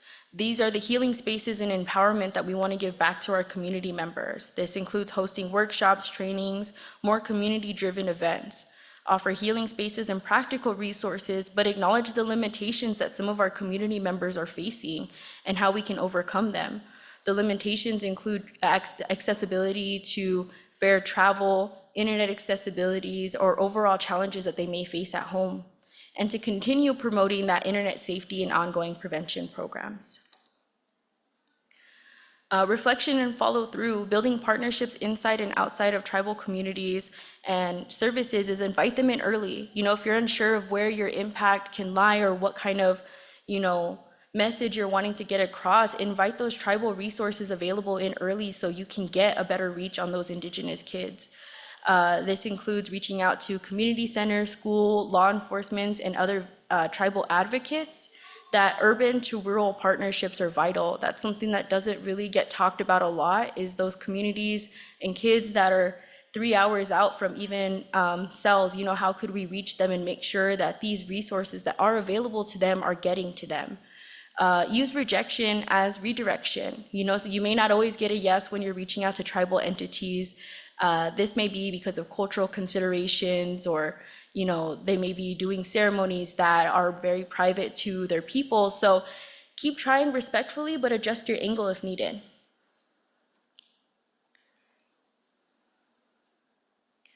And continuing the work. Other factors to consider after the event is that these are not one-time actions. It's a lifelong commitment to change. Uplift the names and share the stories and continue following through. At the Emily Pike Memorial Walk, we had a lot of community members come to us as other community leaders that were asking, where could we go from here for our own stories and our own families, that we want to get justice for them as well. So that was really important for us to try to find those resources and connect them with the right people at that time. Rural outreach matters, and so does showing up again and again. Being consistent in these tribal communities is the key to building trust. If the kids and the elders see that you're coming back and that you're standing true to what you really believe in and you're wanting to make that change, then they'll see you come back more than once, more than twice, and they want to see that they're in their own communities and not have to travel, 4 hours to Tucson in order to get that. Other tools for planning that we used were plotaroute.org, which is a free tool. You could use the free designs from Canva, and then promotion through social media and news outlets. Make sure that the news knows that we are here as tribal strongholds, and that we want to make sure that they're focusing on the story that we're telling, and that they're not telling it from different, an outsider perspective. So what can you do today?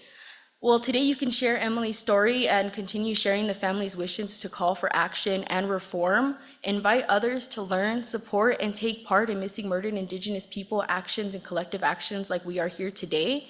Every voice matters and every action counts. That's something we tell our kids every day on the reservation, is to make sure that they're the ones, are our leaders. They're not going to be leading us tomorrow, they're leading us today. And so we should give them that voice as well.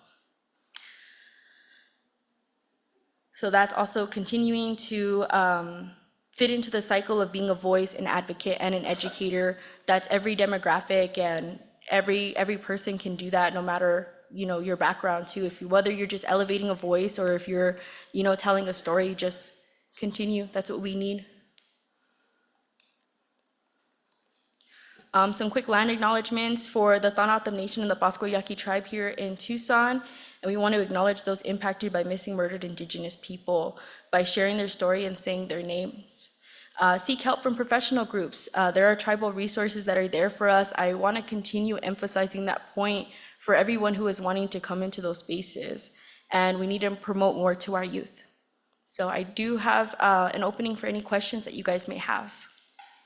Questions? That was fabulous. Yeah, thank you. Really great and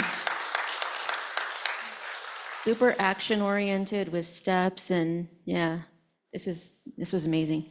Any questions?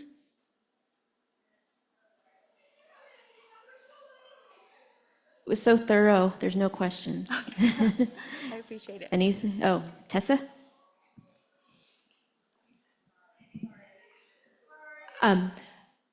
Thank you for this presentation. That was amazing. So how long was the walk, and were you able to secure like getting the roads closed, or yeah, how did you do that in such a short amount of time? I think that's, I mean, not only is the planning impressive, but just doing all that work in such a short amount of time is very impressive. Thank you. Well, none of that would have been possible without those direct supports from our tribal leaders. That was Tribal Council from the Pasco Yaqui Tribe and the San Javier District Council. What went into this planning stages for that was the walk is about 4.5 miles. So initially our plans was to start the walk at 5 p.m. Obviously, we want to make sure we're giving everybody enough time to, you know, if they have something to say or if they're doing their opening prayers and they're doing their own traditional cultural sensitivity obligations, we wanted to give them that space. So I don't believe we started walking until about 5:30, and we probably got there to the mission about 7. What was really great from the Pasco Yaqui tribe support and from the volunteers that helped was that we had transportation from those who were walking that maybe had mobility, you know, things we wanted to be sensitive for. If they needed transportation, they were able to get picked up by a van that was trailing behind us and meet us at the mission. So that worked out really well. It allowed a lot of our elders to start with us and then to meet us at the mission. As far as road closures, I have to give a very big thank you to the law enforcement from the tribal entities and from Pima County that walked with our groups, you know, making sure that they were safe and that when those boundaries for jurisdiction lied, you know, once we met the Tanatam Nation borders, that the Tanatam Nation tribal police were able to go with us and follow that route there. So thank you so much for your question. Any other questions? Any questions online? Somebody online said, thank you for bringing awareness for Emily Pike. I am from the San Carlos Apache tribe. Are you able to email your slides? I'm sorry, what was that last part? Can you share and email your slides? Oh, yes, I can. Yeah, Okay, I that's a definitely yes. will. Any other questions? Oh, yes, great. So I just have a quick question. From what you presented and working with the Pasco Yaqui tribe, I was able to just kind of get, be there when some of this stuff was going into effect, like you planning stages of the walk and stuff. But I wanted to ask, at any point, did you running into any type of obstacles? And if you did, like what were some of those obstacles and how did you overcome them? Thank you. I think a lot of why this event was successful is that we were getting a lot of good feedback from our own community members. Those like the transportations, that could have been a very huge part that we would have missed had it not been from community members that maybe didn't even need that accessibility option that were kind of highlighting the need for it. So we've done spirit walks with the Pasco Yaqui tribe and through the Tanatam Nation. So those kind of pathways were already set up. We just engaged with them for this event. Good question. Since the completion of the walk and time for reflection, what would you do differently in the planning process, or what stakeholders, community members would you have included? I think there was a lot of open spaces for that domestic violence awareness, or from those that work in group homes that maybe wanted to offer perspectives or to take the kids that were there, and offer them with different community resources. I'm a big advocate for community betterment programs because they're there and they do help. As long as the kids are getting those resources, and if they needed to be adjusted, that's what we want to hear about. Another great question. Any other questions here in the room or online? One more. Perfect. Yeah, I appreciate that you worked with Emily's family in, making sure you were honoring their wishes. So could you maybe talk about, like, did you know the family ahead of time? How did you get connected with them, and how did that process work? Because I think we've seen that, and I was just thinking of like when Cole Brings Plenty passed away. I know there was people who wanted to do things, but it wasn't always honoring the family's wishes. For this case, we listened to a lot of what, it may not have been from Emily's mother or her grandmother, but for the uncles and aunties that were reaching out to the news outlets and things like that, we really wanted to elevate those calls for actions, and that was at the forefront, because any assumptions or judgment that was also being passed through the news, that wasn't our goal. Our goal was there for healing and to offer those spaces. Many of that was done through social media and through connecting, but we also didn't want to bombard Emily's family with more, I don't want to call it unnecessary, but they're in that point of grieving and trying to find answers and navigating through what is jurisdictional complexities, so that wasn't something we wanted to add to. We just wanted to continue the movement here where a lot of our community members were expressing a need for it. Any other questions in the room or online? One more check online. What are the best ways to get the info of these walks, et cetera, happening specifically? Well, It's probably a for, marketing issue that you want to speak to. yeah, I What they're think asking. just through social media. Yeah, just through social media, continue following up with Emily's family. I think a lot of them through social media have shared opportunities for engagement that are happening within their area. And if you're unsure, reach out and see if there's not more that we can do to partner up and, even have another walk. Or I know Emily's birthday is coming up on May 16th. That's a very huge day that I'm sure her family wants to honor her memory, but we'll allow them to speak and for us to follow. Any other questions, comments? Otherwise, that's probably a really great place for us to end this. That was an amazing presentation, and yeah, thank you so much for being here, and thank you everyone for the questions. Let's give Ariana a big round of applause. Thank you. I appreciate it. Thank you. Have a good rest of your day. All right, for those here in person, next we will have food. As soon as they come back, I will find out if everything's ready, and yeah, make everybody jealous online. We've got some really great Tohono O'odham food here. You can smell the bread in the room. If you're in the area, stop off of Zoom and come by and have some bread with us. Thank you, everyone. We'll pick back up with food and then a speaker at noon.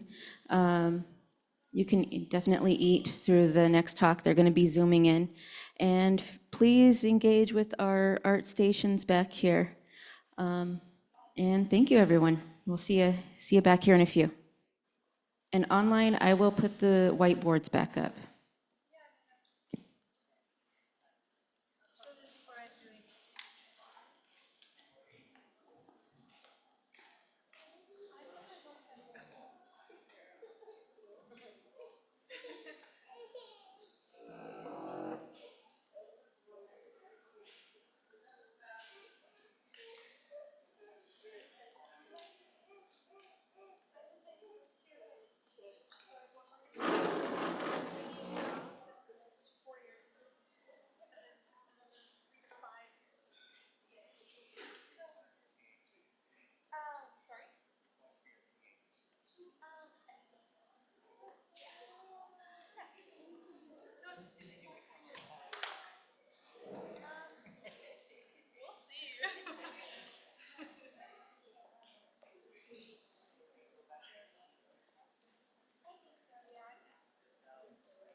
Not your flag, your feather.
Launched a first-of-its-kind MMIP database in Arizona, a project supported by the International Women's Media Foundation's Fund for Indigenous Journalists and the Data-Driven Reporting Project.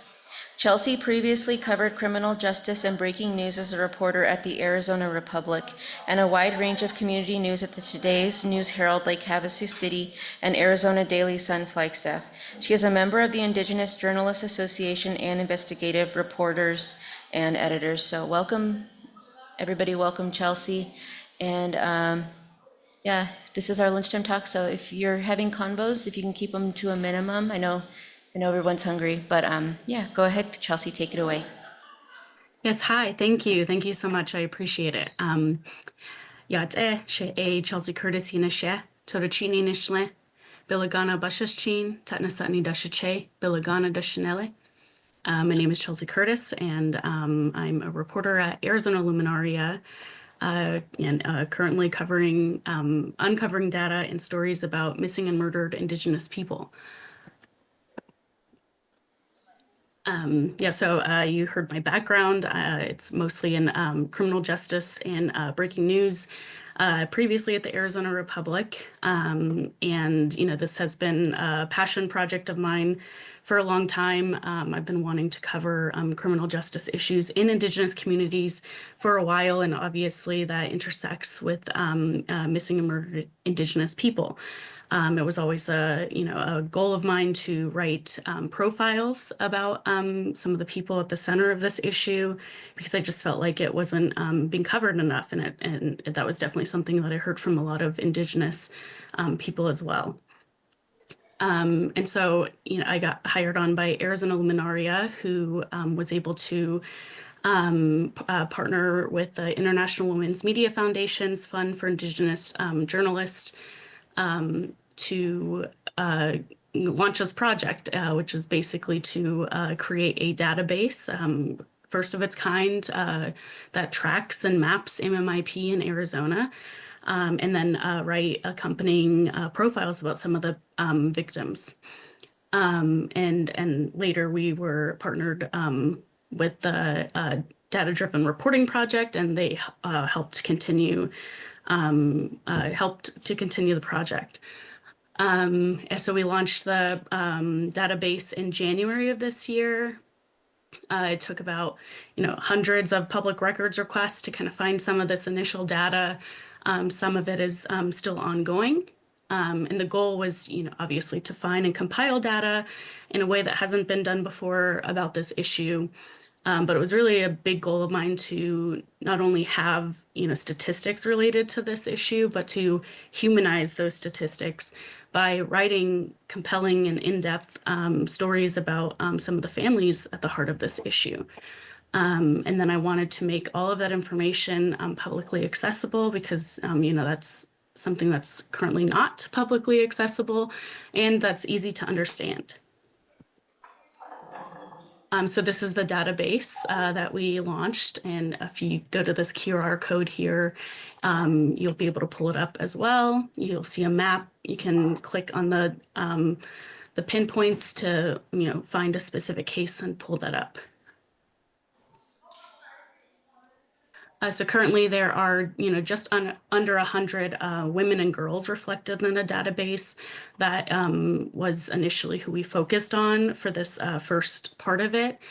And some of our findings, showed that women between 19 and 32 accounted for a majority of the homicide and missing persons cases on the database.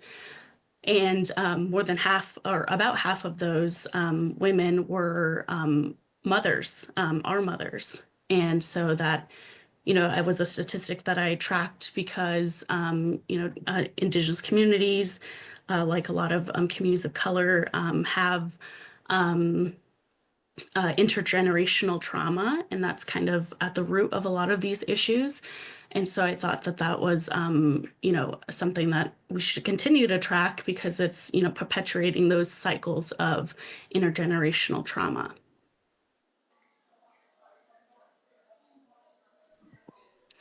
The data showed that nearly half of the deaths were linked to intimate partner violence and or substance abuse. And so, those seem to be some underlying issues that, more resources could potentially be geared towards resolving. And so, I believe that, I'd like to believe that, covering this to this extent, really for the first time in Arizona, in journalism in Arizona, is offering a way of healing for Indigenous communities who have long been ignored in the media and who, might not trust the media because of, historically harmful representations of their communities in the past. And so my hope is that through journalism, communities, and through this project, communities are able to heal to some degree. And I hope that this is just a first step in that. Part of the project's main points or that we wanted to ensure that we had was that it was Indigenous led. We felt that helped to ensure stories are being told empathetically and accurately, and with the sensitivity that they deserve, as opposed to parachute journalism where they're just coming in and taking a story and then not really following up again. And we also wanted to approach the data with as much sensitivity as we could as well. Knowing that this was public information and generally, journalists, if it's public information, they're usually sharing everything that's there. But we knew that, there are families who aren't ready and willing to have all of their information out there. And so we navigated that by not sharing everyone's full names. And to kind of maintain that privacy. And so, we tried to take moves that were a little untraditional in the journalism sense to, put our sources' needs first. And then through this process, I've written some profiles and I've talked to a number of families and have some other profiles that are in the works. And Elaine, for example, she shared her story with me about her 7-year-old daughter, Rhea, who was murdered in Ajo off the Thonotha Nation in 2009. And a really tragic story, and I was really grateful for her, to her for sharing that with me. And she expressed, like other families expressed, that being able to share these stories was an avenue for healing for her that she didn't expect, and that the more she was able to talk about it, the more she felt stronger to talk about it. And so I think that that is one power in journalism that that journalism can have on families. And then also, it also helped to correct some previous issues that she had with reporting when this crime occurred in 2009. She felt that some of the stories didn't focus on her daughter appropriately and used really harmful language. And she personally told me that she felt that my story helped to correct that because it centered Ria and who she was, and as opposed to the crime that happened and the suspect in that crime. And she was really grateful for that. Another story that I covered was about Memory Long Chase and or Memory Long Chase's sister, sorry, Lori Long Chase. She went missing in 1983, and her story had never been covered before.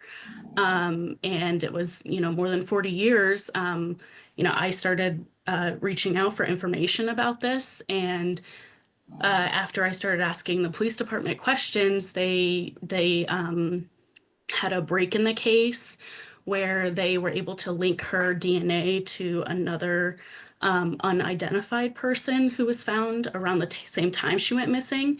And so for the first time, Lori's story was able to be told, and there was, movement in 40 years. And I'd like to credit that to, journalism and being able to focus on this work. And then another story I covered was about Keisha Coots Waitawa, who went missing from the Navajo Nation in 2022. And this story was really meaningful to me because of how much time it took to build trust with Yolanda, Keisha's cousin. She made me work for this story, and understandably so. So I first introduced myself to her at the Missing and Murdered Indigenous People Awareness Day event in Phoenix last year. And I approached her. I asked if she'd ever want to speak with me to write a story about Keisha's case, and she was hesitant. And I understand. I get that a lot.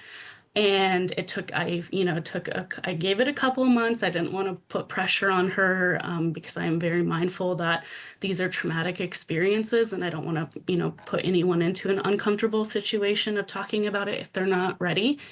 But I reached out social media a few months later and reminded her, like, hey, we had met and I'd still love to chat with you. And she was very kind and said maybe in the future. And eventually our paths crossed again late last year. And I think because of all the time I put in and meeting her and reaching out and the time that I was giving her, when we did cross paths again at another event, she actually invited me to sit with her and her family during lunch, where she shared for the first time with any journalist Keisha's story. And I was really honored to be that person, and it really taught me the value of being patient and persistent without pressuring people into speaking. And I think, again, that's another another way that people can heal in terms of, their relationship with journalists. So I'd like to talk about what's next. So next for the project, I do hope to extend it to include cases of Indigenous men. The scope of this one was limited just based on the parameters of the funding that we got. And so I'm hoping that, next steps we extend it into being more inclusive. And then I hope to do more collaboration, whether with other organizations, other news organizations, or tribes even, to help make this a better database that people can really use as a resource to help families, and that families can use to hold people accountable. And then I'd also like to collaborate with other data experts like data journalists, people who are more seasoned at this than I am, to hopefully launch a MMIP database 2.0, something that's a little more in depth and obviously has a more extended scope to kind of pinpoint those underlying issues that maybe could be, addressed further. Yeah, I think that's it. Hopefully I covered everything. But yeah, please let me know if you have any questions. How funny it shows up with my comment. Any questions for Chelsea, either in the room or on the chat? Chelsea, would you mind putting up the QR code again for the database?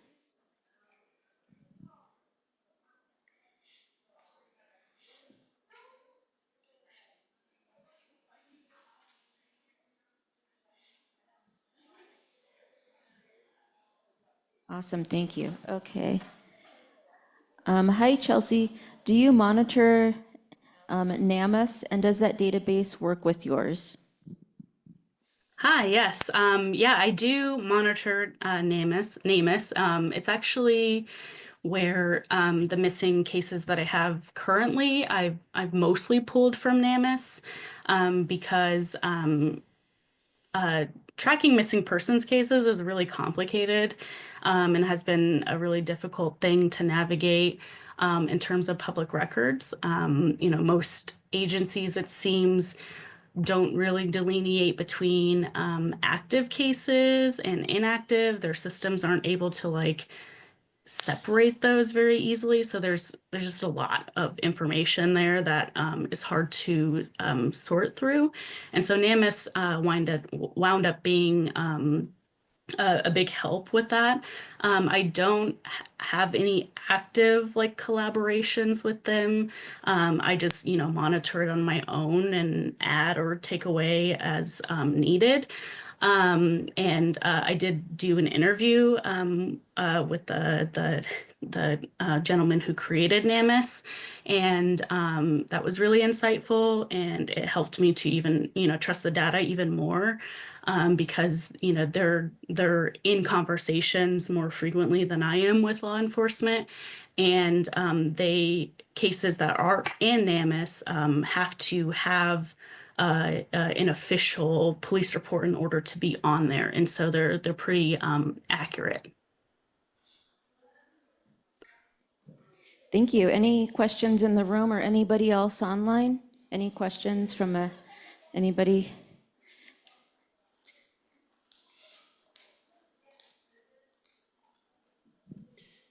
Hello, thank you, Chelsea. Do you know of anyone who was missing but then returned or was found?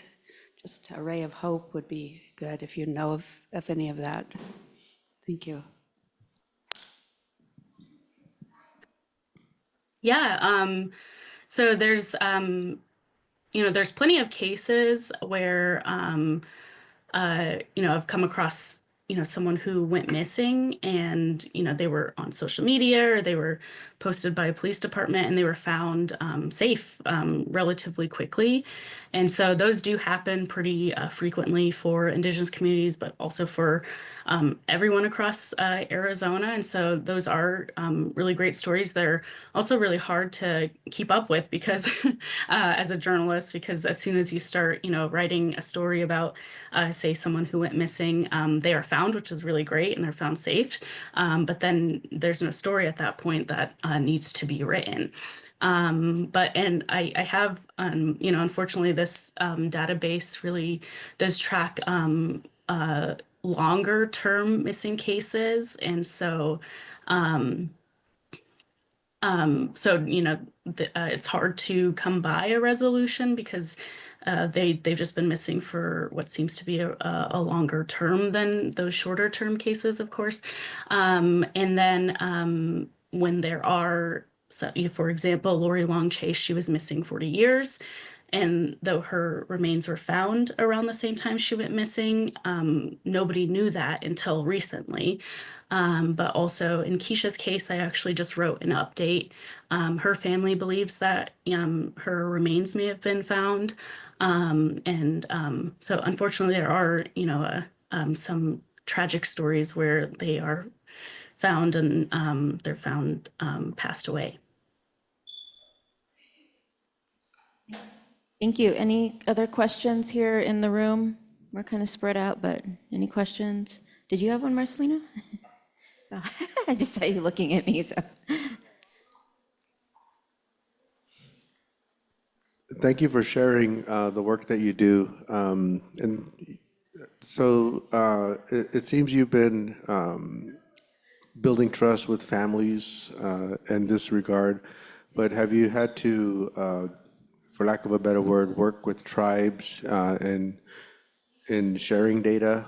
Have you had to go before an IRB or anything to get this database going? Do you envision that you might have to work with those tribes in order to present data? Yeah, that's a great question. So I have not had any momentum working with tribes directly. I have reached out to a few, but have not heard back to, try to navigate like what the process would be because each tribe is different and they have different laws and related to public records or I just wanted to see like how to go about creating some sort of collaboration. But I haven't heard back. And I do think that's due to, I reached out before this database even launched. So, and then our newsroom is still relatively small and new. And so I think, those the fact that they don't know who I am, I guess, is probably in the work that I'm doing. So I'm hoping that now that we have something, then I have a little more sway to, have those conversations.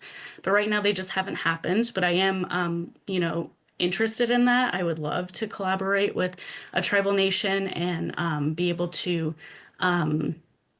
add more information to this and get that going. But it just hasn't happened yet. So yeah, I'm interested to hear any tips related to that too, if anybody has any. Thank you. Any other questions in the room? Any questions? Any online? Any others?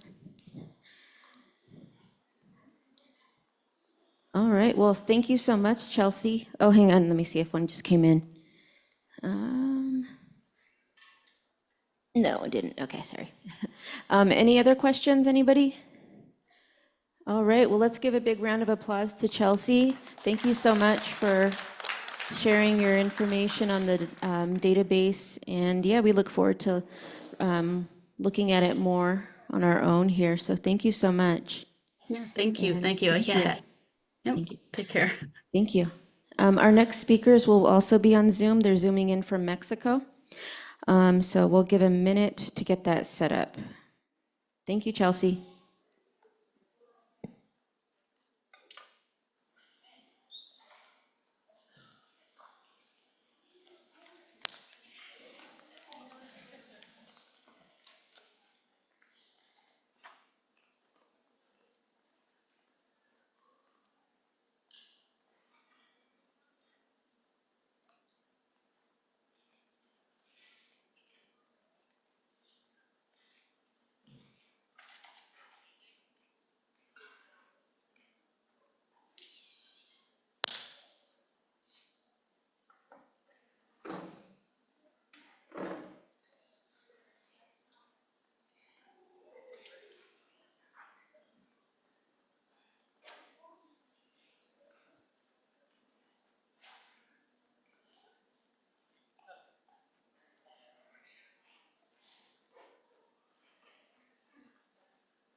Saray, are you there?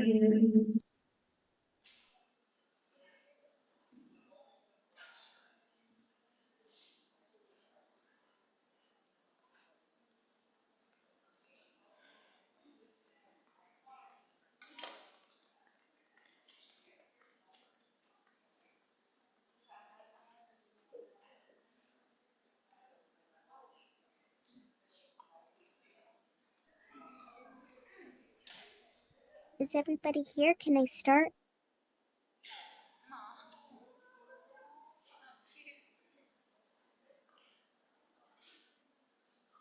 I believe so. Are you going to need a PowerPoint? Hi, yes, I'll eventually, at the end, I'm gonna share some links to support their work, but it'll be towards maybe the end. Maybe I can have access. Okay, Shepard, can you, oh, sorry, not Shepard, Barry. So many IT people.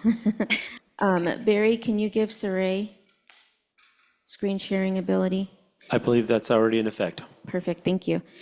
All right, I'm going to pass it off to you, Saray. I had heard that you were going to be introducing and everybody else would be introducing themselves. So thank you, everyone. Go for it.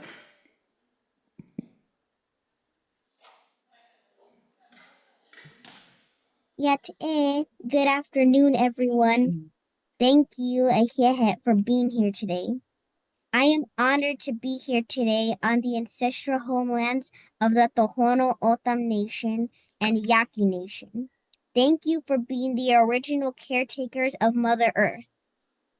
I am honored to be invited here today by my tia Sarai. I want to quickly introduce myself in my Navajo language. Yat shie kiaani yenishe purepecha jene nishkle kiani bashishin yoeme jene dashiche tuobaha dashinale ako ego jene nishkle ehehe.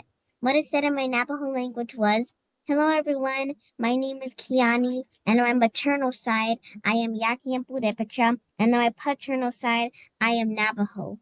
My clans are the Towering House Clan and the Edge of the Water Clan. In this way, this makes me an Indigenous Dene girl, and this panel is about unifying our movements, the North and South. We need to help each other as Indigenous relatives in solidarity, like our ancestors have always been since time immemorial.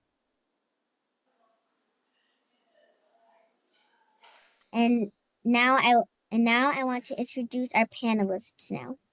Searching Mother, Mari Favela, feminist social worker Iliana Espinosa, and my beautiful tia Sarai Argumedo.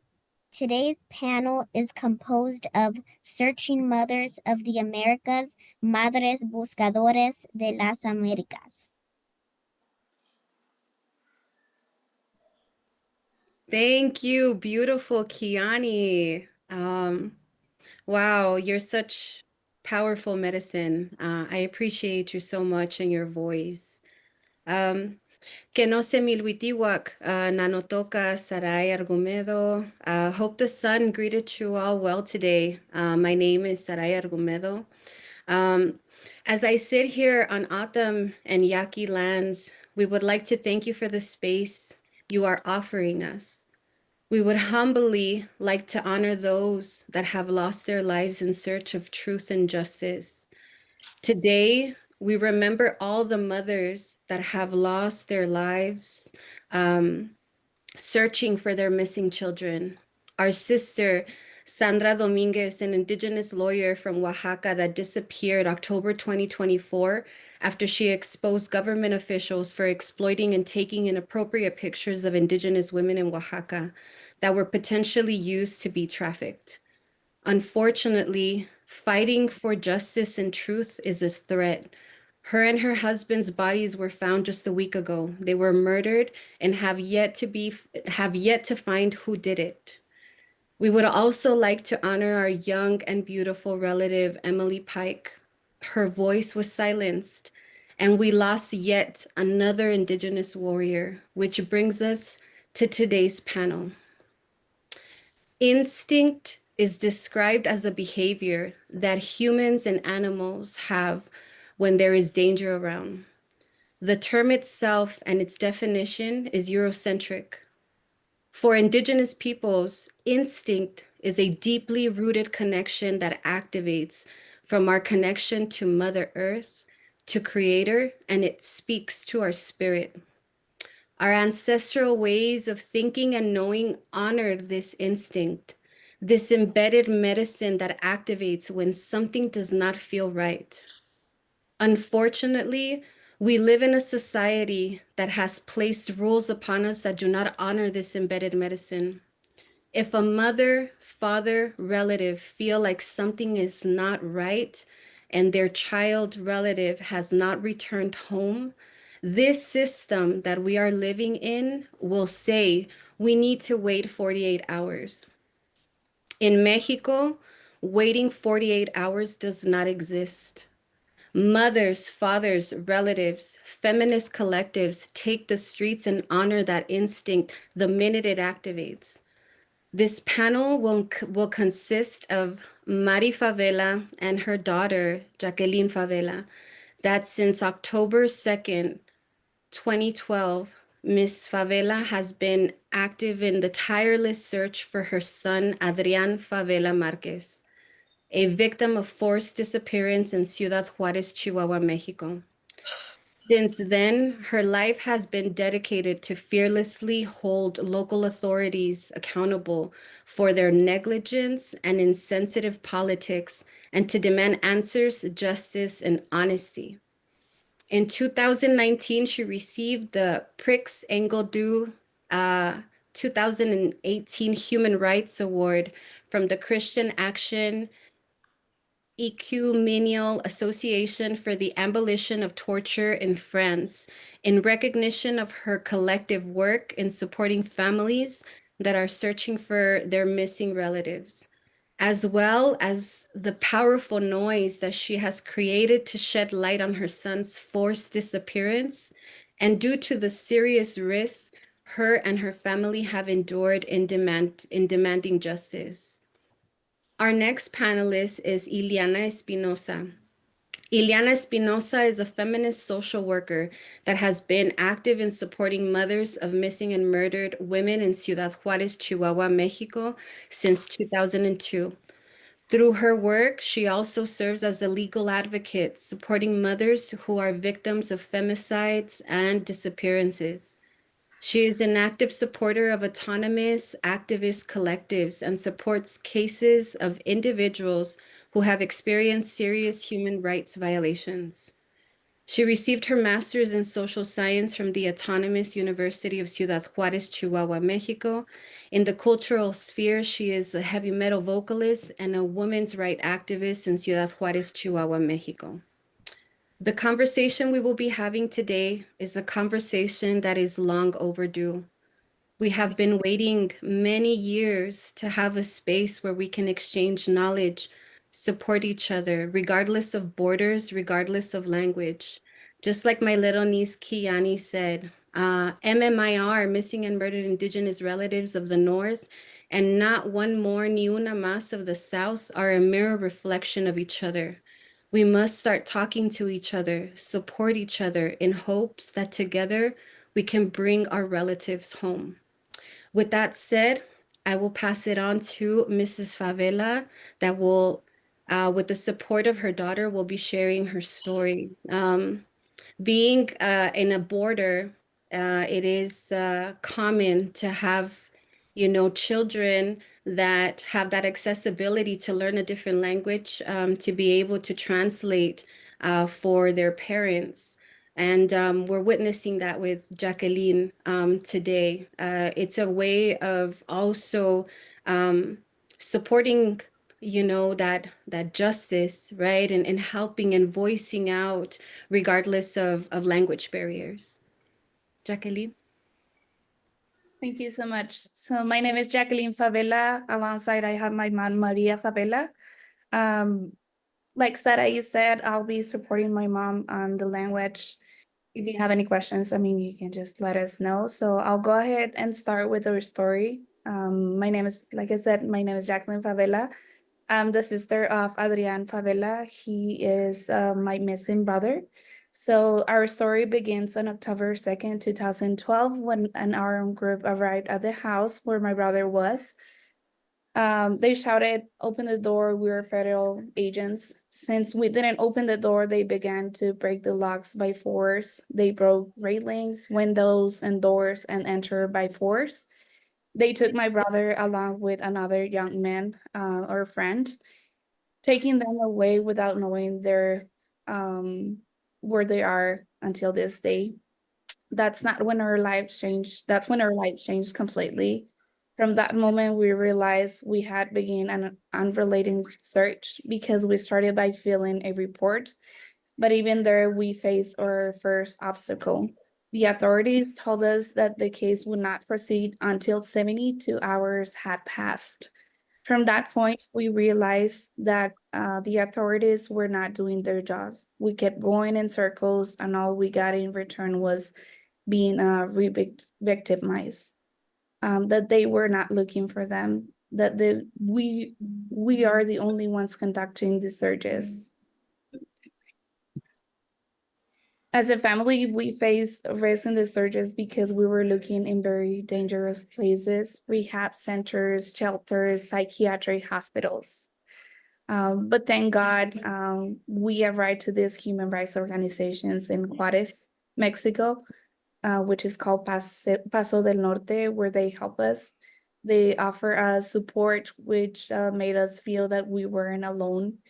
There were more families that were going through the same thing, mothers, siblings, searching for their loved ones. We have received psychological support and legal guidance for all families. They help us get trained so we can learn how to search for them alive or without life. We have attended like different caravans with other different people, other different families, collectives. We have now get trained on the forensic side so we can search for people with or without life, unfortunately. It's been a journey. It's been hard for the families. It's been hard for us. We don't know what happened. We don't know what's gonna happen, and we haven't find any responses. So we as a family, we're here to support other families, and we know how you feel, how you all feel, and hopefully we can just find a way to find our loved ones. Thank you for letting us be here. Thank you, Jacqueline. You know, when it comes to missing or forced disappearances, right, which is this new term that unfortunately has emerged, this searching comes from, even historically speaking, from 1960, right? The fact that mothers and relatives have had to organize themselves to do the jobs of local officials and government officials. And this is where, you know, it begins to, it's problematic. There's this, the mothers that are searching are exposed to heat. They're exposed to long journeys. And the beautiful part, though, about this unfortunate thing that they have to do is that they're not only searching for their children, but they're helping each other out to search for others. You know, it's this collective work that they create together. What it can be anything from clothing, from shoes, from any pieces of jewelry, or even, you know, body parts that they've had to be exposed to be able to create this search party. You know, they know that every single time that they have to do this, they're going to be exposed to something, but it has become this full-time job for these mothers. To be able to support each other, but also support, you know, that journey of finding their children. But as Jacqueline said, there's a beautiful organization in Ciudad Juarez that has been helping mothers in this process, in this full-time job that they now have. And this is where I would like Ileana to share a little bit of her work and how she's been able to support the mothers in this journey. Bueno, voy a hablar en español para, me dicen si me escuchan bien. Pues bueno, el Centro de Derechos Humanos Paso del Norte es una organización que se fundó en el año 2001 con el objetivo de garantizar el acceso a la justicia, la verdad y la reparación integral de las víctimas de graves violaciones a derechos humanos en México. A ver, es que voy a ponerle, es que me ponen aquí. ¿Me das permiso de traducir? Sí, claro. So her organization started in 2012, 2012, ¿verdad? 2001. 2001, and has been active in supporting mothers of missing relatives. Sí, el trabajo, el énfasis en el trabajo de acompañamiento a víctimas es en casos de desaparición forzada y tortura. Hay tres pilares en el acompañamiento, que es el acompañamiento integral a víctimas, que implica la representación jurídica y el acompañamiento psicosocial, la incidencia en políticas públicas y el acompañamiento a colectivos. So the organization is based on the premise of supporting relatives that have been tortured and forced disappearances. En Chihuahua, que es el estado en donde está Ciudad Juárez, es uno de los estados con mayores índices de violaciones a los derechos humanos, y esto ha contribuido a tener un índice de impunidad de 96% en los casos que se cuenta aquí en la localidad. En cuanto a los resultados, bueno, un poco comentarles que nuestro trabajo está centrado en las víctimas principalmente. Nosotros no recibimos ningún recurso del Estado porque pues ellos son quienes generan la violencia, ¿no? Y estas graves violaciones a los derechos humanos. El año pasado estuvimos haciendo una investigación en conjunto con una doctora, que es la doctora Jacel Dávalos, en donde identificamos las violencias institucionales que viven en particular las mujeres, que son las madres buscadoras. So her organization is based out of Chihuahua, and Chihuahua capital, which is the capital, is Chihuahua, has 96% of violation of human rights. So this is a constant issue within this state alone, where there's this continuous torture and forced disappearances, and in general violation of human rights. And this organization in particular, it does not get support from the government, because the government is the one that's harming the people. And so they are well aware that they're not going to get any support from local officials and or the government in general, the federal government, because these are the ones that are causing these damages, that are doing the torture, that are doing the forced disappearances. En el acompañamiento directo hemos atendido 438 casos con registros internos que han sido auditados. En víctimas acompañadas hemos acompañado 1,254 personas y contamos con base de datos. Hemos encontrado a una persona con vida y hemos encontrado a 20 personas sin vida.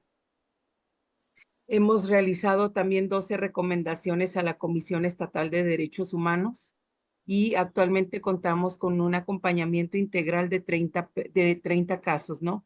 Estos 30 casos todos se busca que se integren en un colectivo que se llama Familias Unidas por la Verdad y la Justicia. So she's sharing statistics now, and currently active, there's 438 cases. And 1,400 people have gone missing or disappearances or even just violation of human rights. Fortunately, out of all of those, they have found one person alive. One person out of all of these numbers has returned home. Y comentarles también que lamentablemente el municipio de Ciudad Juárez, Chihuahua, es uno de los municipios que más casos de desaparición tiene. Actualmente hay 1,362 hombres desaparecidos de 18 a 29 años con estatus vigente.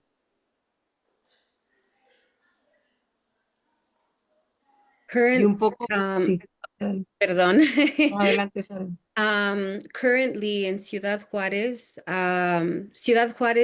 Chihuahua is the border of Texas.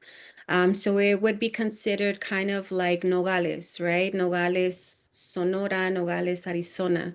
And this area in particular has been the #1 of missing and murdered people in the nation of Mexico, right? So here currently, there's 1,300 active cases of missing men in this city alone.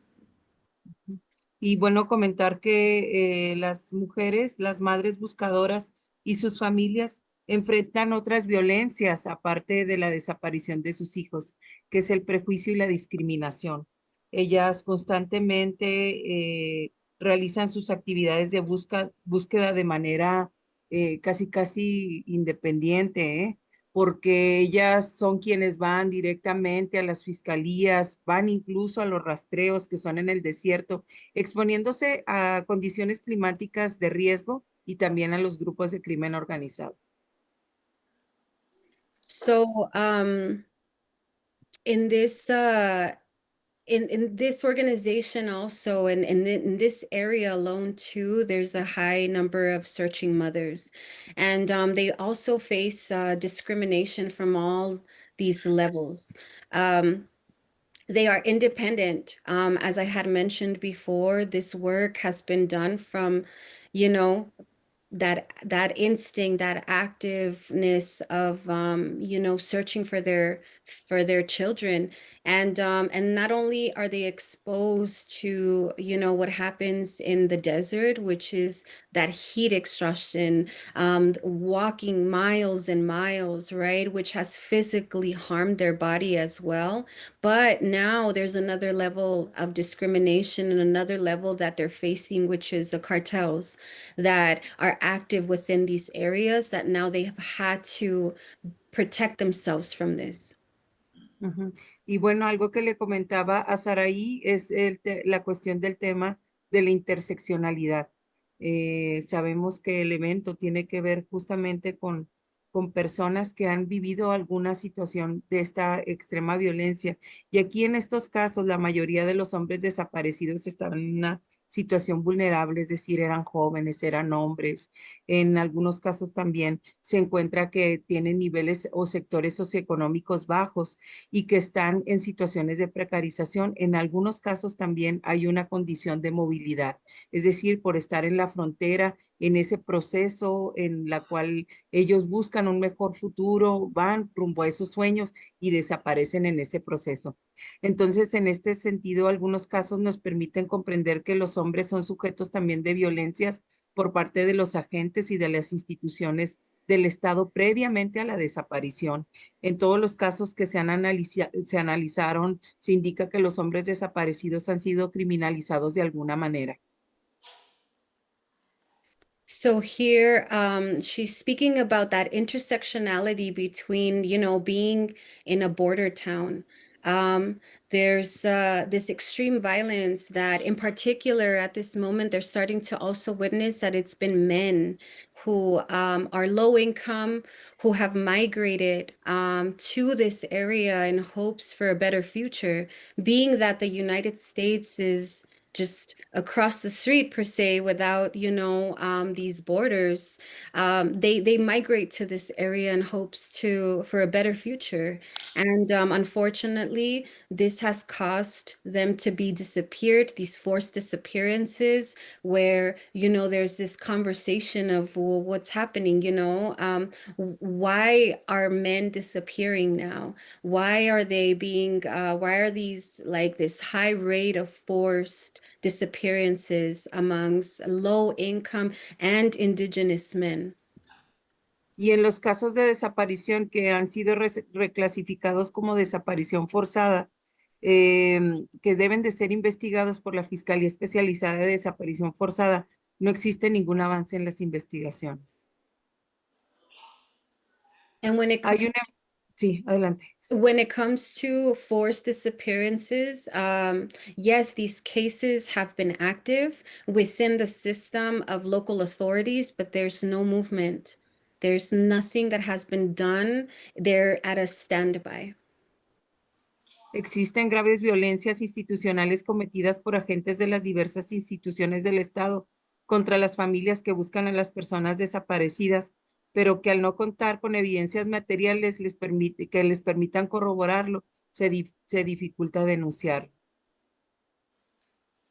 Because local authorities are the ones in control of these cases, you've seen a lot of violence coming from them against these searching mothers or relatives in general that are searching for their loved ones. Y las madres constantemente han vivido un amedrentamiento y amenazas directas, así como comentarios explícitos que permiten inferir la comisión de los delitos de desaparición y los homicidios por agentes del Estado por parte de agentes ministeriales. You have also not only seen that mothers have been targeted, but also their families, right? This is if you speak, you're targeted, and I think that that's where it begins to almost plant this sense of fear within the families that perhaps they shouldn't be searching, right? But what's so fearless about these collectives of mothers is that what else could they fear, right? The fear of a mother is losing a child, so they expose themselves, to these agents, to all these factors that are preventing them from doing this work that agents are supposed to be doing. Las acciones y programas que se dan de parte de las políticas públicas que son dirigidas a atención a víctimas son percibidas como ayudas y no como derechos, colocando a las familias en una posición de subordinación. Y bueno, como para cerrar, quiero comentar que el trabajo de las madres es un trabajo muy importante porque a mí a nivel personal, como trabajadora social, me llena de fortaleza ver que a pesar de todos sus problemas de salud, porque tienen muchos problemas de salud, que todas las situaciones que viven de ansiedad y de estrés, ellas siempre están buscando la manera de acompañarse entre ellas y fortalecerse, de tal forma que puedan generar acciones colectivas que tengan una mayor incidencia. Ileana says, this is not supposed to be called help. It is our rights. This is something that we all deserve, right? And as her work as a social worker, she's been able to witness that, there's been a decline in health when it comes to these searching mothers. But there's this spiritual component that supports them, which is that collective unity that they have amongst themselves, whether they're searching for their daughter, their son, their two-spirit relative, it doesn't matter. They help each other out with that. They collectively support each other. And another part too is that therapy part, right? Is that mental health that this place and Ileana's group has been able to support them in that spiritual component, knowing that what they're facing is not only a burden to their physical body, but to their mind and their spirit, continuously thinking where their child must be, right? So they've lost a lot of searching mothers in the fight. a lot of them because of physical health. And also, that spirit is dimmed when that exhaustion of thinking, constantly thinking of where their child must be, has ended their lives, and they've lost a lot of them. So they understand that they need them collectively to support each other in this, that they need each other to even talk or share space, not only in the desert where they're doing their searches, but also in the city to have conversations and bring them together.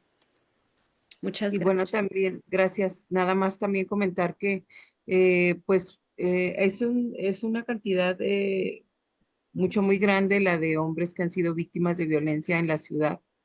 Si bien también reconocemos que hay una grave cantidad de mujeres y de historias, porque a mí no me gusta hablar mucho de las estadísticas, pero es algo que tengo que hacer siempre para argumentar. Eh, Hay muchas mujeres también y niñas que están viviendo estas violencias que derivan de la desaparición de su familiar, que derivan de la desaparición de su papá, de su hermano, de su familiar. Entonces, yo creo que es muy importante también identificar que estas violencias no son normales, y que hay trayectorias de búsqueda que tenemos que nosotros reconocer y documentar como organizaciones para que se llegue a la memoria, se llegue a la verdad y se llegue a la justicia. Gracias. So, this form of violence has been, something that's been continuous within this region. And she says that she doesn't like to share statistics, but statistics are important also. But she likes to reference more so the stories. There's stories behind these statistics that a lot of people do not pay attention to. There's children that have parents that are missing. There's also parents that have children missing. And though she mentioned a lot of the statistics when it comes to men now disappearing within this region, of course, we all know that the premise started with women. It's been women who have disappeared, little girls who have gone missing within this area, and now we see that it has not stopped, right? It's been continuous for many years. And also that this collective or this organization that she works for is to support, is to be inclusive of the relatives, knowing that there's children, there's women, there's men, there's two-spirit that are in this region that have gone missing. Muchas gracias, Ileana. So the first question that we would like to ask is, because this conference is based on action, right? We're tired of the continuous violence and we want to find ways of helping each other out, right? And this is why we're here too, is to be able to bridge the support that you all have, and the support that we have. If we begin to communicate with each other, we can make a difference. If we were to share and even exchange the photos of missing relatives of the North with us that are in the border, then we can help you all in that way, right? And vice versa. We've already seen it through the Honor Collective, where we shared flyers of missing people in Mexico with the Honor Collective, and in a heartbeat, they distributed those flyers. It's as simple as that. That's solidarity. Now, one of the questions, going back to the question, is what has worked for searching mothers within this region, and what hasn't? Have you all seen that through your action has been something that is spot on, that has brought that one person back, and all the other things that have not worked where you failed? Jacqueline? Yes, I think it's just working as a group and families. Like you said, we mentioned before, authorities are not the ones working or looking for them. It's the families, the mothers that are looking for their children. Moms looking for sons, daughters. It's not only women, it's also men that are missing. So what has worked for us is that we have achieved working groups with authorities. We conduct open field searches with both levels of government, of course, with the help of the organizations. We have connected with other organizations just to make sure that we support them and we also get that support from them. We had distributed like pictures of different, not only my brother, not only her son, it's for all the families. Like I said, if we work together, that's when we can just look for, we can find people, we can find remains. I know it's hard, but it's like a treasure. We find like the remains, it's a treasure that we will be able to find. Why? Because it's gonna give them like the piece of having, like getting to know like where their family member is. We have dialogue with the CEAF, which is a government commission that helps the victims in Chihuahua. We have had training sessions and working groups with medical examiners offices. So we look for their clothing. We have learned how to identify their teeth, or how to identify like their remains, like by clothing, by any other like um, anything that helps us like just identify them as well. I guess being part of the movement for or disappear, which is made for nearly 40 collectives, that has helped us also to go through this situation. Together with them, we demand the government to implement new laws, new policies as well, to help us like look for and find them actually.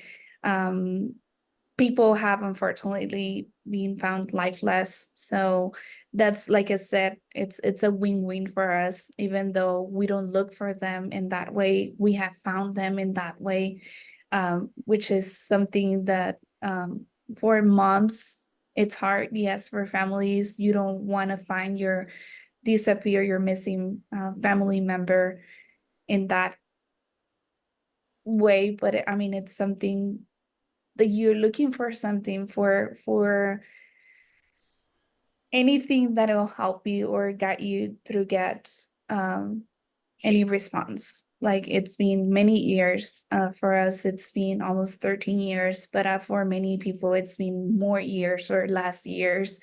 And it's been hard. Yes, it's a hard thing, but that's basically what has helped us being in organizations, like being working with different collectives. That's what has helped us, because otherwise alone we wouldn't be able to do anything. Like I said, the government is not helping, it's the families helping, because we each other understand like what we are going through.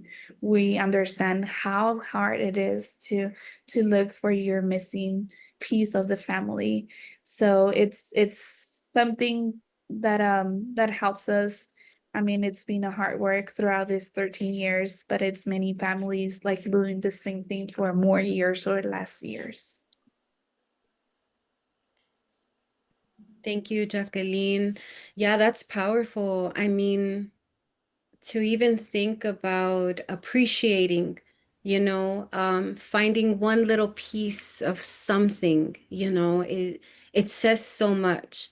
And having so many women out there, so many mothers and families out in the desert searching, that's just powerful. And I can imagine how you all can, they can spot you from that deepness and of the desert, right? That depthness that the Chihuahua desert has, and other mothers also in Sonora desert that also go searching, right? We know how brutal the desert might be, even in the cold, and to be looking for that, right? Not with the intent of finding something, but finding them, right, alive. I think it's powerful. And Ileana, from a social worker's perspective and the work that you do with the mothers, From that lens, can you share what has worked for you and your team and what hasn't? El trabajo en el cual encontramos la fortaleza es la unidad de las madres, ¿no? Que es esta espiritualidad que ustedes mencionan y que es importante, ¿no? También la denuncia, la valentía que tienen las madres para hacer denuncias. Estamos en México ante una crisis forense que es muy grave. Esta crisis forense pues tiene un efecto directo en madres que están buscando a sus familiares, ya que debido a las búsquedas se han encontrado restos y los procesos de identificación debido a la degradación de los restos no se pueden realizar. El Estado nos dice que no se puede realizar. Nosotras y las mamás pensamos que sí se pueden realizar y estamos seguras de que llevándose a un laboratorio experto con otros recursos se puede realizar. Es un derecho de ellas a encontrar la identidad, o sea, desde las mismas personas, el reconocimiento de identidad de estas víctimas. Por eso es muy importante esta unidad y esta denuncia, la exigencia ante las autoridades. Debe de ser constante esta exigencia, sí, porque pasan gobiernos, pueden ser de un color, de otro color, y ellos dicen, eso no me tocó y era del anterior gobierno, y con eso se justifican para generar esas violencias institucionales. Y bueno, esta otra parte que te digo que es muy importante, ellas buscan en el desierto, sí, sin embargo, no solo es importante buscar en el desierto, sino exigirle a la autoridad que haga el trabajo que le corresponda y si no pueden hacer su trabajo, que busquen la manera de resolver todo todos los restos que se han encontrado en estos rastreos. Es importante también vincularnos con otras universidades y laboratorios para que se le dé identidad a estas personas, porque no son nada más restos ni fragmentos, son personas y son historias. So Ileana shared that what has worked and what has been almost the foundation and the spirit of all of this is that spiritual connection that the mothers have with each other, is that support that they've built with each other, that they're in solidarity as a collective for this mission to find their missing children. Another part is that a very difficult part of demanding justice, right? We're coming from a culture that is silence, that we don't say, we don't question authority, but these women have found this power within to fearlessly demand justice to local officials, which she goes on to share that in some cases, whether it's been a change of government, whether it's been a change of policies and presidents, they point the finger at each other and they say, well, that was their administration. I have nothing to do with it. So it's kind of this back and forth amongst administration that has continuously happened, and they just keep tossing these cases to the next administration and nothing gets solved. Another part too is that that hasn't worked is the fact that the searching mothers have found remains, have found pieces, but when they bring them to local authorities for lab work, for identification or DNA, they are dismissed. They said it's not good enough. You're not a scientist. You don't know what this is, and they're dismissed. After they were the ones that were out looking for these remains and they found them, they still don't have that support. That's why it is important for them to start actively, connecting with universities that have these technologies, connecting with labs that would do them the favor to be able to identify, and have that technology to be able to identify if these are remains of somebody that are missing or not. Muchas gracias, Ileana. Is there anything that perhaps the audience, any questions that you all might have?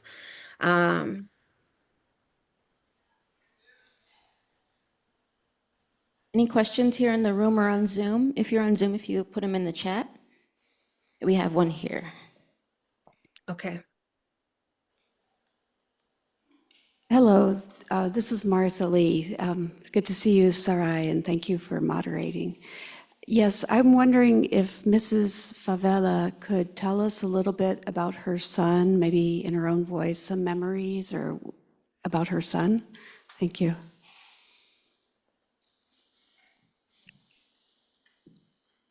I appreciate that.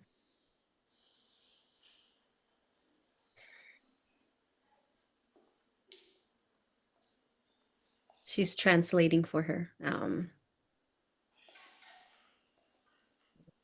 Okay, yes, I'm gonna translate for her. She's a little bit sick right now.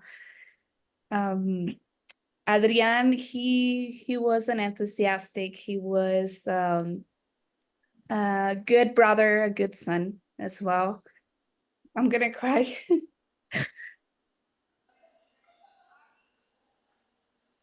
Please only share what you're comfortable and, yeah, you don't have to share anything. No, that's fine. We're all with you here.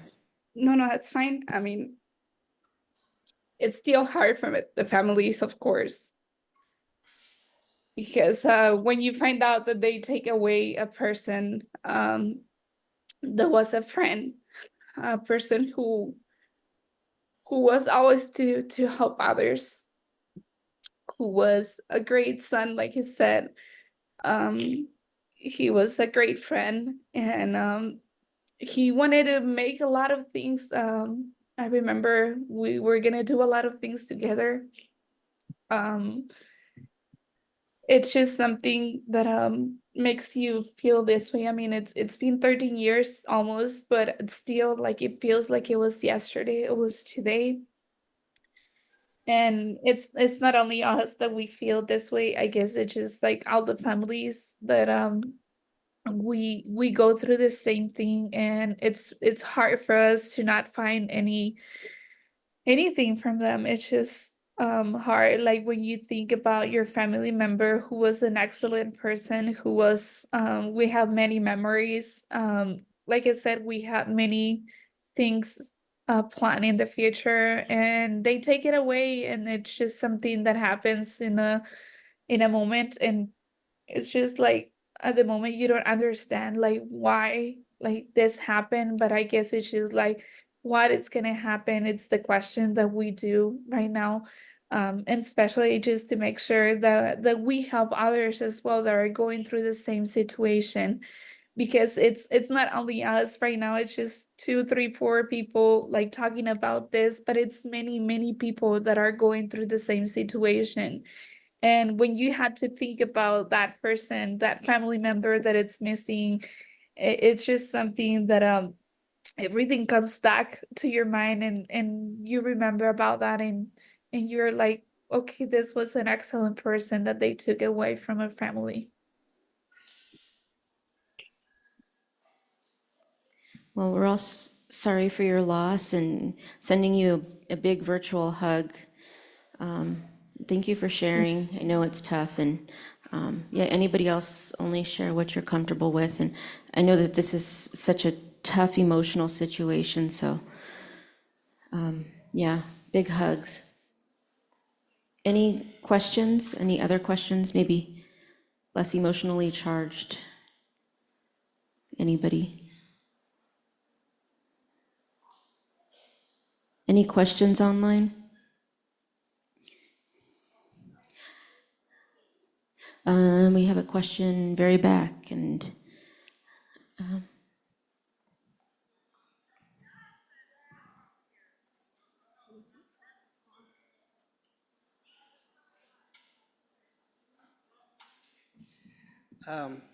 In Spanish or English? Okay, the question is, I know Ciudad Juarez is a huge city. There's at least 6 different police forces. Which one's the one that's looking? None?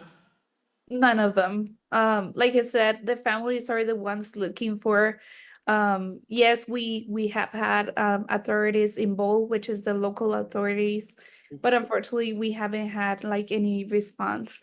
We do pressure the government through like demonstrations, supporting the prosecutors with sit-ins. We also have like different um events that we do in the city, just to raise the voice of those who are missing, but also it's just to make sure that we get something from them. So we have gotten roundtables with them, but unfortunately, like what we mentioned before, it's every time we get a different authority involved, they say, well, I'm new to this. I need to get involved into this because I don't know anything about your case. And it happens with every single case. It's not only with us, but it happens to everyone that goes to the authority.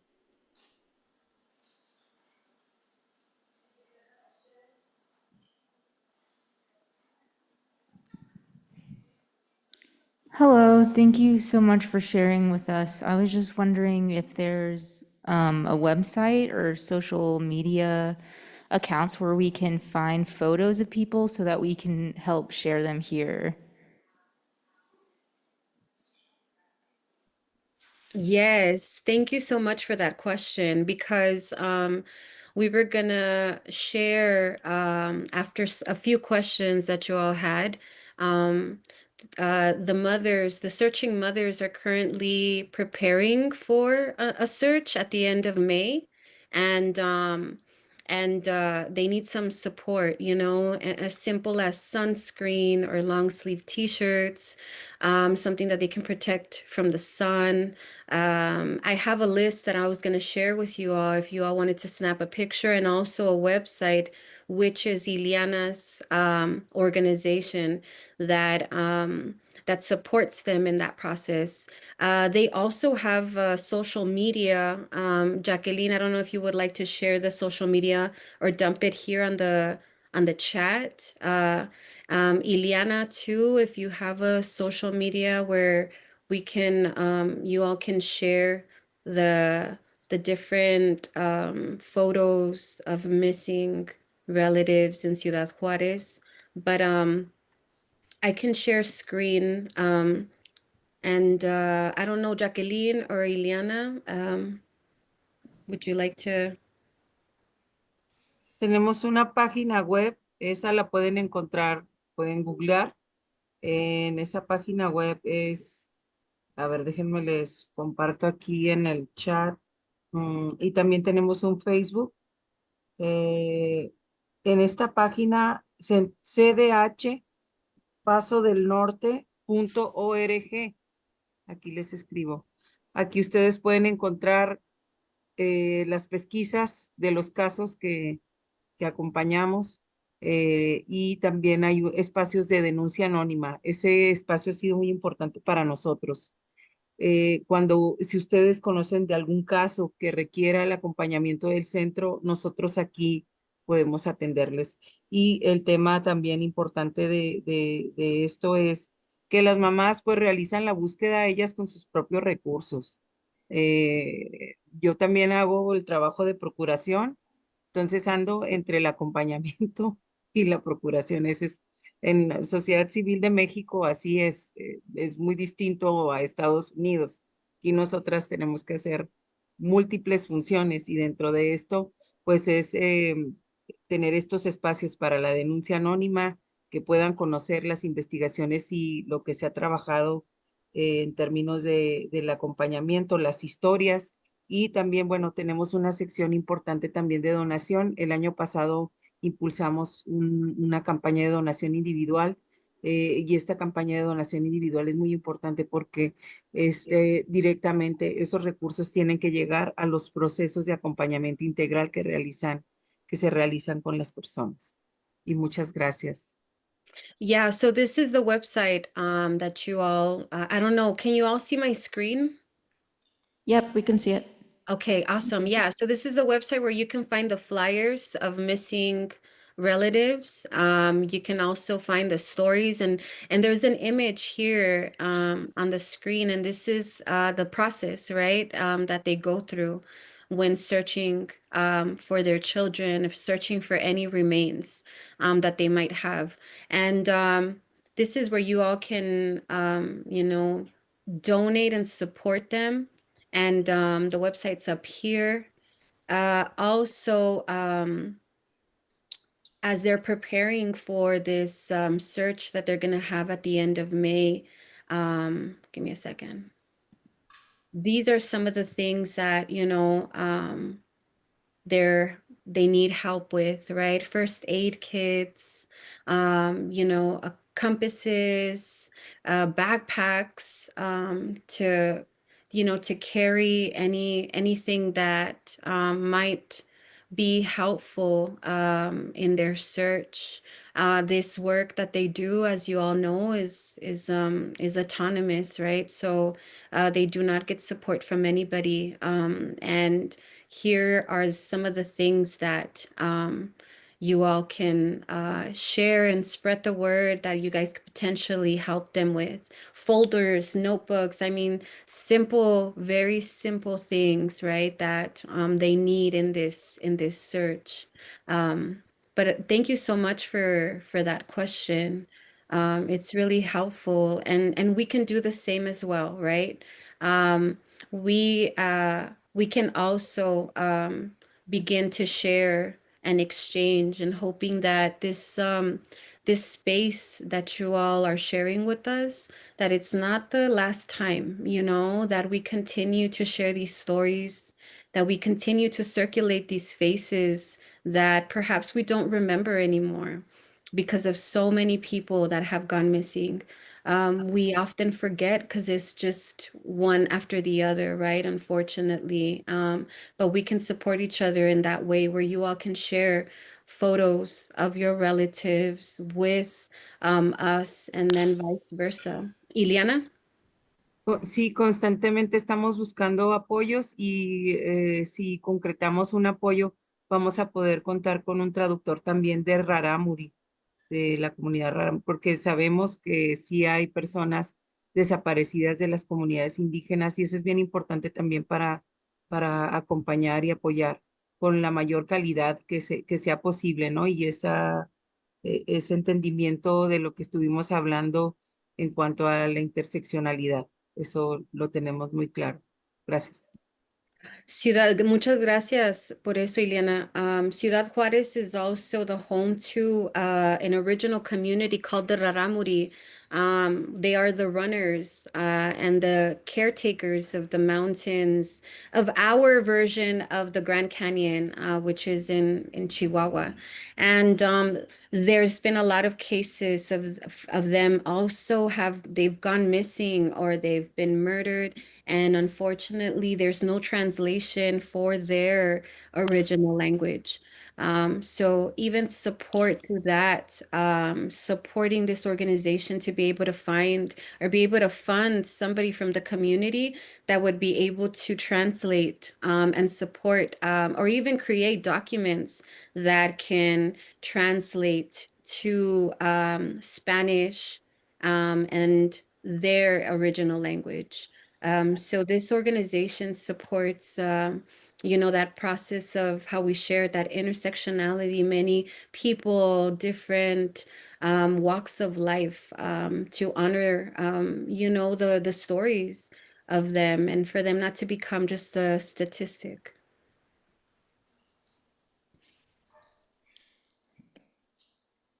Thank you so much. It's tough to know what to say after something like this, very emotional. Yeah. Just sitting with it right now. I'm sure everybody else here is as well. Yes, and for this reason, just I don't know if Jacqueline or Miss Favela or Iliana would like to say anything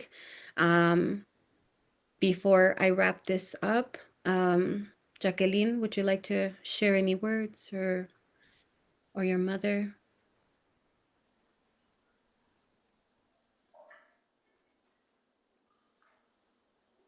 Iliana también.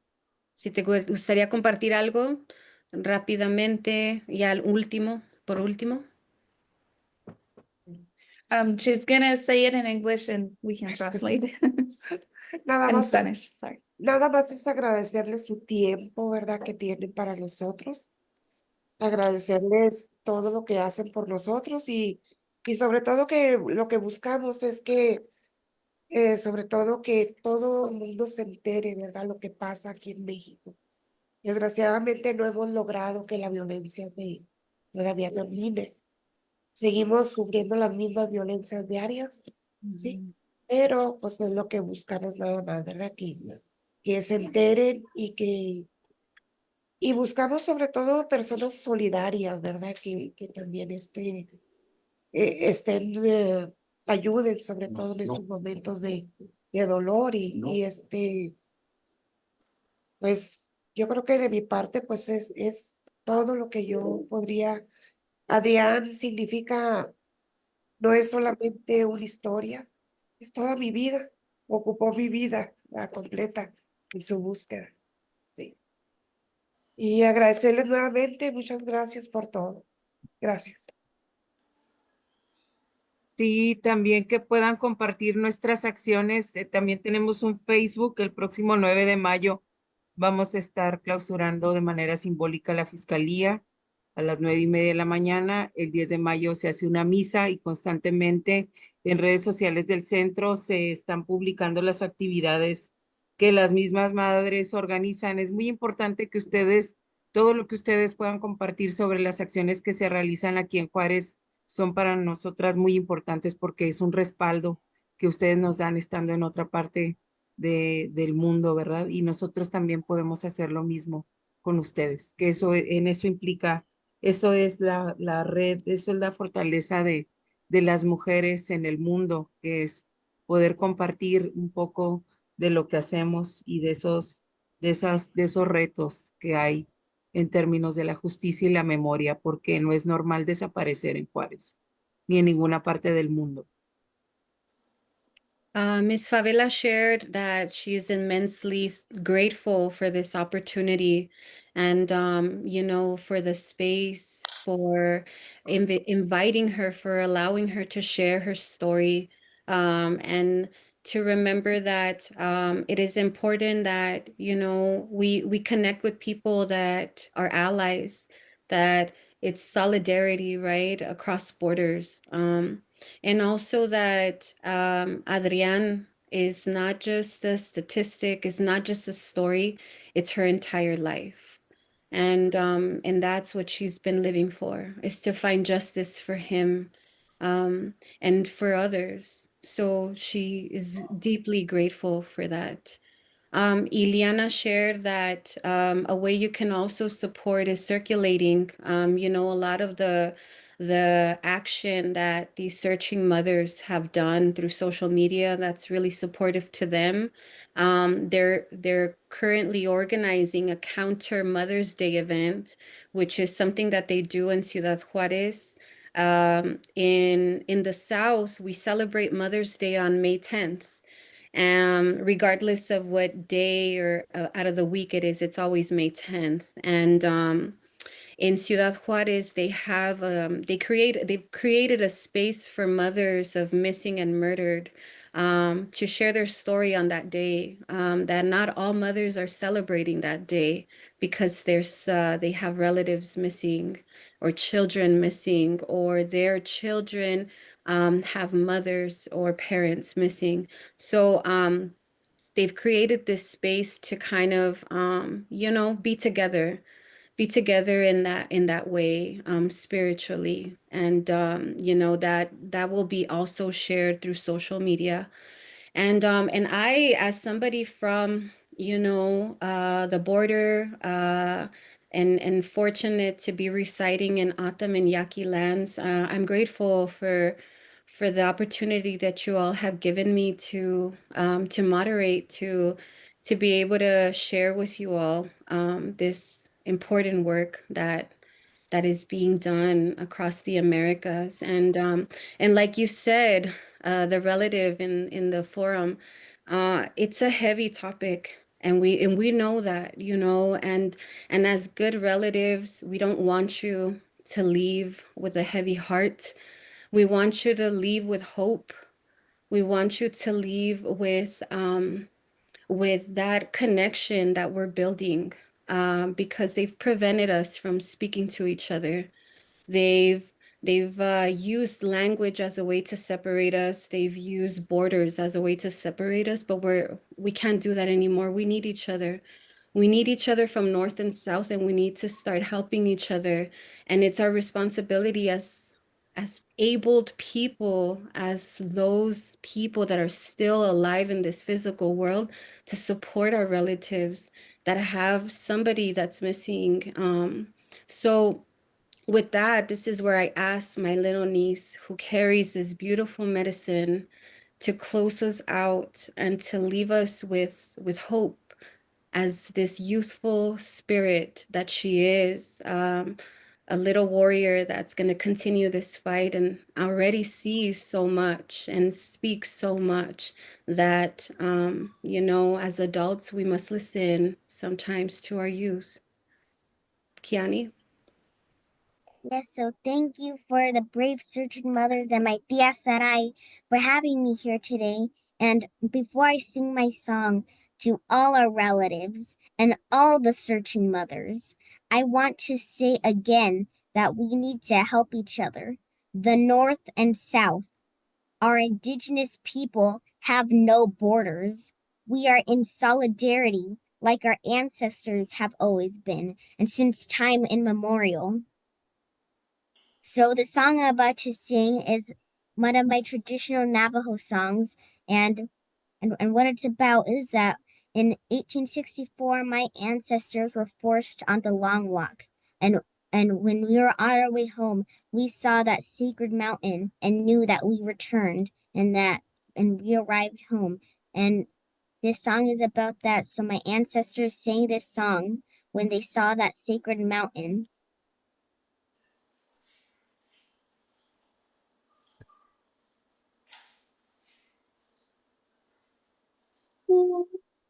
Nisha, she, Nisha, she, Nisha, ate hujola ya he, neya, ahala konisha, ahala konisha, she, Nisha, she, Nisha, she, Nisha, ate hujola ya he, neya, ahala konisha, ahala konisha, she, Nisha, she, Nisha, she, Nisha, ate hujola ya he, neya, ditsitsinaya, konisha, Jona ish twa, konisha, she,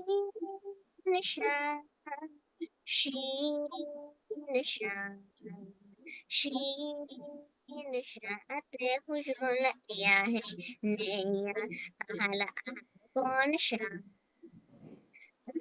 ahala konisha, she, Nisha, she, Nisha, she, Nisha, ate hujola ya he, neya, ditsitsinaya, konisha, Jona ish twa, konisha, she, Nisha, she, Nisha, she, Nisha, ate hujola ya he, neya. Ni una más, no más, MMIR. Ahead, thank you. Thank you.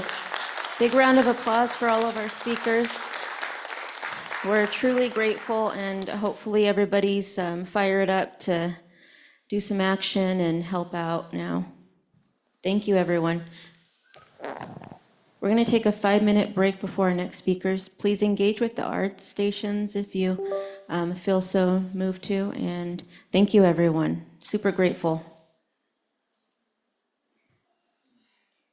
We'll be back at like 1:43.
Those here in person, there's some food left if you want to take it. They've packaged it up, so yeah, please come and get some extras.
Everyone wants to make their way back to your seats so we can start with our next speakers.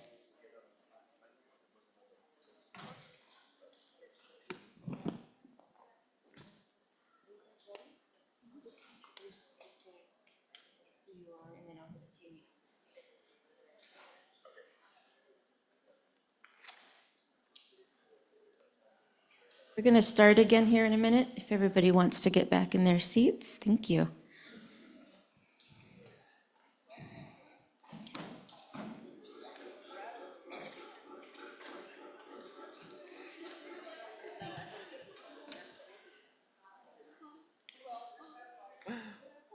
All right, our next speakers are from Pima County Health Department. We have Rachel Hinkle, Dr. Amanda Lim, and Caroline Lewis, and Marcelino Flores. And I'm going to turn it over to Marcelino to do further intros and, yeah, welcome his team. Thank you, everyone. Leo Simtanyavu, Kechamalia, Tabea, Maikaita, Mukinchim Takapo, Kechelakayo Machuk, Inopo Hunikecha, Leoseapo, Itamaite Apo, Ketnelakayo Machuk. Wame Nataka im Hohua Sukame, into Itum Luturia, Tu Iluturia. Oh, hi. I hope somebody got that on the closed captioning. I always love to see how it gets translated. I had like, do you need many more goats? And something about a keg, but okay, anyways. Good afternoon, my name is Marcelino Flores. I am the tribal liaison in the Pima County Public Health Department. I am also a member of the Pascuyaki tribe. So we're going to be sharing a little bit of information about the Public Health Department and some of the data that we steward, how some of the requests are processed, what some of the data sets might look like and what they can tell, and finally close with how we can engage with the community moving forward. But before I go much further, it is my honor to read the land acknowledgement. So Pima County, the Board of Supervisors, given guidance by the Board of Health, is one of the first and few county governments to have adopted a land acknowledgement. And it reads as this: on behalf of Pima County residents, we honor the tribal nations who have served as caretakers of this land from time immemorial and respectfully acknowledge the ancestral homelands of the Tohono O'odham Nation and the multimillennial presence of the Pascua-Yaqui tribe within Pima County. Consistent with the Pima County's commitment to diversity and inclusion, we strive toward building equal partner relationships with Arizona's tribal nations. Again, this land acknowledgement is read at the highest level of decision-making, and that is at the Board of Supervisors meeting, so we're thankful for that. So this afternoon, well, it's already getting into, there's bios that should be a part of the program, and we're going to forego reading those bios with a small exception. It is my honor to introduce Dr. Lam. Dr. Lam serves as our data modernization and informatics strategist within PCHD, what we call our public health department. Before joining Pima County Public Health Department, Dr. Lam spent over 7 years with the technical implementation and integration of patient portals, other digital patient engagement tools with electronic health records. So without further ado, I will invite Dr. Lam. Just push down. Okay. All right, thank you, Marcelino. So I'm going to start us off by talking a little bit about data stewardship. Data stewards, as we define them, ensure the quality and consistency of data sets across the health department. And so we're fortunate here today that we have Rachel here, who will be speaking with you, who is our data steward of the violence and mortality data. And so as a data steward, she is the one who can tell you how was the data collected and how accurate and complete it is, and what questions can be answered with that data. At Pima County Health Department, we are responsible for the data quality and making sure that data is accessible to all of you, whether it's through reports or dashboards. But really, we have to work in collaboration with our communities to really say, what does this data mean? And how can this data be used to facilitate the change that we want to see in our communities? We steward tribal data, and tribal data governance is our responsibility too. We collect some of our own data, and so that includes our community health needs assessment, which Caroline is here to talk to you a little bit about as well. We have clinical data, but a lot of the data actually comes from the state. So that's all our vital stats data, and that's includes every single birth and death record in the county. We have hospital discharge data, immunizations data, infectious disease data, injury data, which includes overdose data as well. So within each of these data sets, there are like hundreds of fields of information about each case, but there are two particular categories of fields that we use to identify tribal data. So one of those categories is a formal tribal affiliation or reservation field. Not all data sets have that field, and the ones that do, it's good it's there. However, you can imagine the last time you went to get a test, and you can ask yourself, how often were you asked, what's your tribal affiliation? And so often that field is maybe missing data. Our case investigators know to ask that question, but not all cases warrant an investigation. And so we also rely on a different field, which is the address field. And it's through the address that we can identify a case as being on a reservation, and also specifically which reservation. And so that's what I mean here by that we steward tribal data. And so what is about the second part? Tribal data governance is our responsibility too.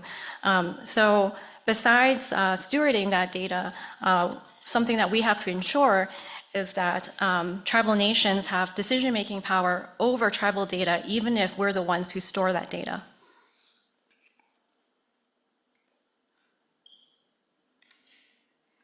So a lot of different people request data from us. A lot of times it's going to be our internal programs, whether they're doing outreach or needing information for grants. It could be from our senior leadership, needing something for a report or a proclamation or a policy. It could come from a community partner, so that includes our tribal nations. It could be from the media, but regardless of who's requesting that data, it's important to us that we have a process to ensure that those kind of requests are appropriately assigned. And so that's where the accountability comes in. Because we're dealing with protected health information, we also need a way of tracking how and why certain data is accessed. And so transparency is important to us. And then we also want to make sure that access to that data is fair and consistent. So that's equitable access. And then before sharing any data, we need to make sure that we're abiding by our data sharing policies. And that's where respect for tribal sovereignty comes in, that we need to get permission before sharing any tribal data. And without permission, we are obligated to gray out tribal census tracts or zip codes and to not report by tribal affiliation. So there is some nuance there. So even if we may not be making certain data public, it might be that we have permission to use it internally because of some collaborative project, or sometimes the tribal nations just want that data so that they can do that analysis themselves.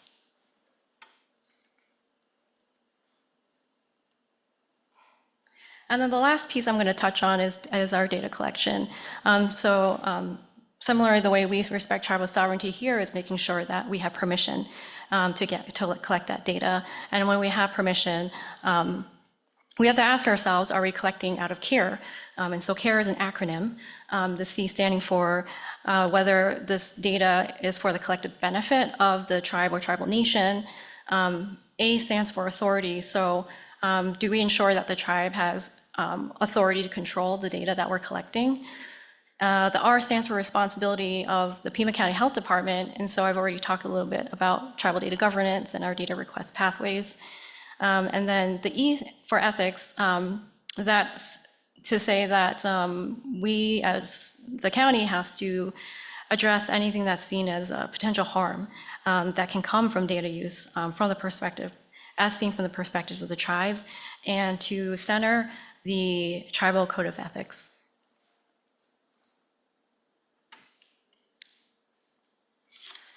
So I'll leave you here with some resources on learning more about Indigenous data sovereignty and governance. We've had the privilege of learning from really brilliant Indigenous scholars, many of whom are here at the University of Arizona. So some of these are the resources and people that we've learned from. And so now I'm going to turn it over to my colleague Rachel, who will tell you more about data that potentially could be used in collaboration with tribal partners and community members to address MMIP.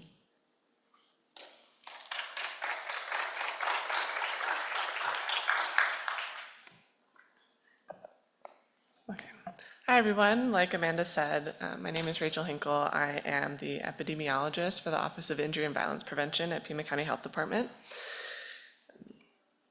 And our office is responsible for the surveillance of mortality data related to injury and violence within Pima County. And so the bulk of our data comes from vital statistics, so like Amanda mentioned, death certificates from the Arizona Department of Health Services, our state authority. And we contribute to that data also with the death investigation profiles from the Office of the Medical Examiner. And so, like Amanda mentioned, we have access to data with respect to injury location, location of residence, and next of kin identified race, ethnicity. But it's worth making clear that, like Amanda said, American Indian Alaska Native does not equal tribal affiliation. And so when I'm looking at the data on a bird's eye view level, general surveillance, I'm not aware of tribal affiliation. I am aware of the American Indian Alaska Native self-identification, but that doesn't always equal tribal affiliation, especially not tribal affiliation within Pima County. It's also worth making clear that next of kin interviews are very similar to survey data. And if everybody can kind of take a minute to think about the last time they filled out a survey, depending on how well you know the subject, how well you slept the day before, how willing you are to fill out the survey that day, influences the information that you're sharing. And so next of kin, depending on who the individual is, it could be their spouse, it could be an immediate family member, it could be an extended family member, it may not even be any of those three. And so that really influences the integrity of the data that's available within the death certificates. That all being said, survey data is incredibly valuable despite being imperfect, and the death certificate data is among the best that we have access to. But it's just important to keep in mind the nature of that data. And like I said, it allows us to conduct a general surveillance, get that really good bird's eye view of what trends are looking at throughout the county, but it does leave data gaps in terms of social vulnerability, social determinants of health, these risk factors and contributing factors that led up to the deaths that we're investigating.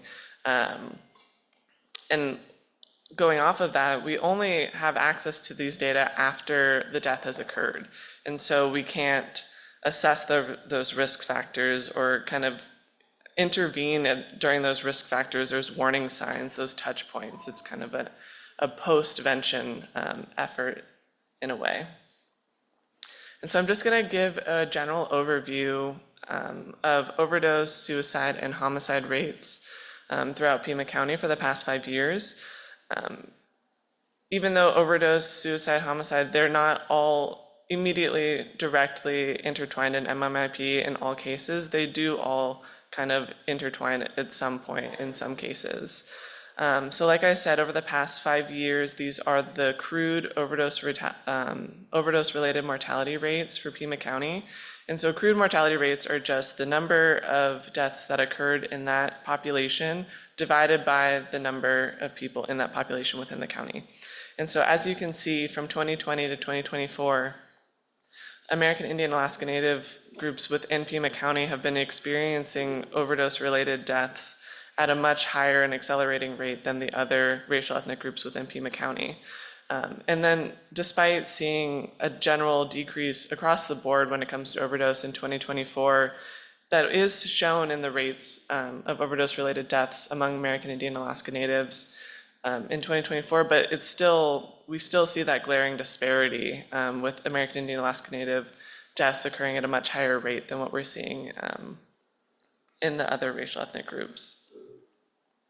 Unlike with overdose, the suicide trends don't paint as clear of a pattern, but we're still seeing the American Indian Alaska Native groups rising to the top. And so we're not seeing that increase and decrease year to year. It's kind of an ebb and flow year to year, but we still see American Indian and Alaska Natives rounding out the top of that rate. And then going over to homicides, kind of going back to the trend that we're seeing with overdoses, despite Black or African American groups showing higher rates of homicide in 2021, 2022 comes around and American Indian we're seeing that sharp increase, like along the lines of the trends we're seeing in overdoses, where each year we're seeing higher and higher rates of homicides among American Indian Alaska Natives. And we see, again, that decrease in 2024, but it's still much higher than the other groups that we're looking at.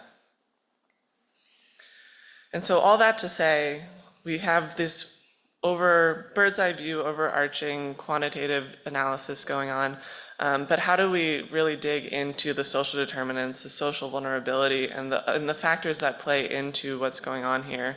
And the way that Pima County Health Department does that is with our fatality reviews. And so right now we have an overdose fatality review and a suicide mortality review. And these two review committees are protected by Arizona revised statutes, and they're both funded through pass-through grants through the state from CDC and SAMHSA. And so the fatality reviews really allows us to dig into the contributing factors and maybe the shortcomings of our system that played into the deaths that occurred. And so we conduct in-depth case reviews of suicides and unintentional overdoses in the county. Because they're protected by revised statutes, they're completely confidential, and we investigate pretty much every record that we can get our hands on that abides by the data sovereignty and stewardship agreements that we have. And so we look at law enforcement records, we look at behavioral health records, we look at medical records, we look at carceral records, we look at anything that we can use to paint the broader picture of what contributed to this person's death. And like I said, it helps us fill these data gaps. And so we, as a committee, investigate 30 cases per committee. So 30 overdose fatality review cases and 30 suicide mortality review cases per year. And we convene on a quarterly basis for each of those committees. And we spend 2 hours for each of those convening sessions going through these cases one by one and really digging into those records. The committee is made up of an interdisciplinary team, so we have subject matter expertise, individuals with lived experience from across the county really contributing to the conversation and really trying to kind of unearth the social components of these cases.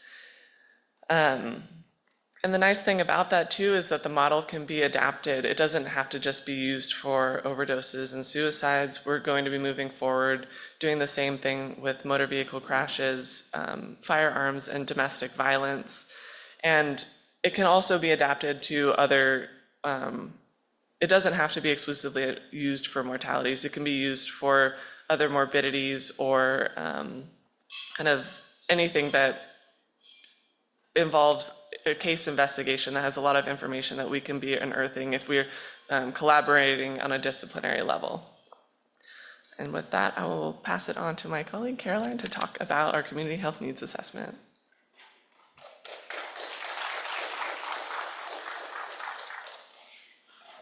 All right, can everyone hear me okay? We're all good? Okay. So like Rachel said, I'm Caroline Lewis. I'm the Community Engagement Manager at the Pima County Health Department.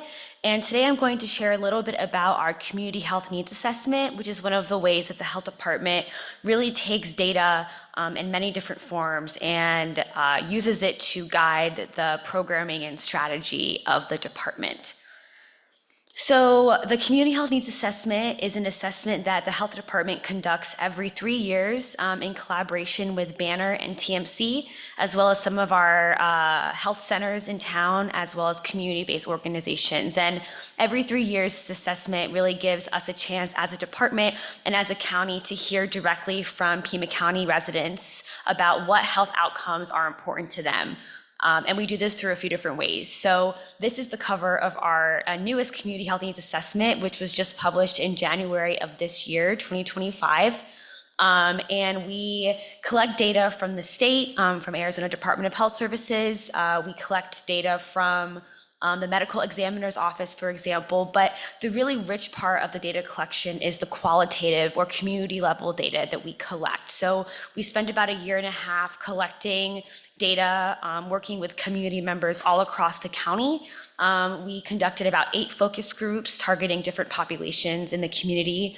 We also conducted over 60 key informant interviews, so talking with folks about what health outcomes are important to them and folks who represent certain target populations or have a certain level of subject matter expertise, perhaps. We also conducted a community health needs assessment survey. This was a way for us to reach a much larger number of Pima County residents, folks who maybe don't have the ability to do focus groups or interviews, right? And so this survey got over 4,000 responses and asked questions such as, how do you rate your own health? Do you view yourself as healthy or not? Or that's a spectrum, obviously. Asking questions like, what barriers do you experience to being your healthiest here in Pima County? And those sort of self-rated questions. We also do ask some demographic related questions in that survey as well. But what I really wanted to highlight quickly here is from all of that data collection that we do, it takes about 1.5 years, like I said, we come up with 6 priorities. And these are the priorities for 2024. These probably don't come as much of a surprise to folks, but I'll go over a few of them just to provide some clarity. So looking at child and adolescent health, we're really focused on youth mental health in schools and developmental delays in early childhood due to COVID, right? Mental and behavioral health and substance use disorder, we've seen these in our health assessment over and over again for the past few cycles. And the last one I'll touch on is roadway safety. This is specifically referring to pedestrian deaths. Tucson proper is number 3 nationally for pedestrian fatalities, which comes as a surprise to a lot of folks. So this is something that the community brought up over and over again as something that's important to them. So what I really wanted to highlight next is that, we spend about 1.5 years collecting a lot of quantitative or secondary data and qualitative or community level data, really focusing on listening to the community about what they care about. And so what do we do with these priorities and these findings? That's where the Community Health Improvement Plan really comes into play. So The Community Health Improvement Plan is the follow-up report that comes after our health assessment, really giving the health department a chance to think strategically about where we can focus efforts in the priority areas that the community identified as important to them.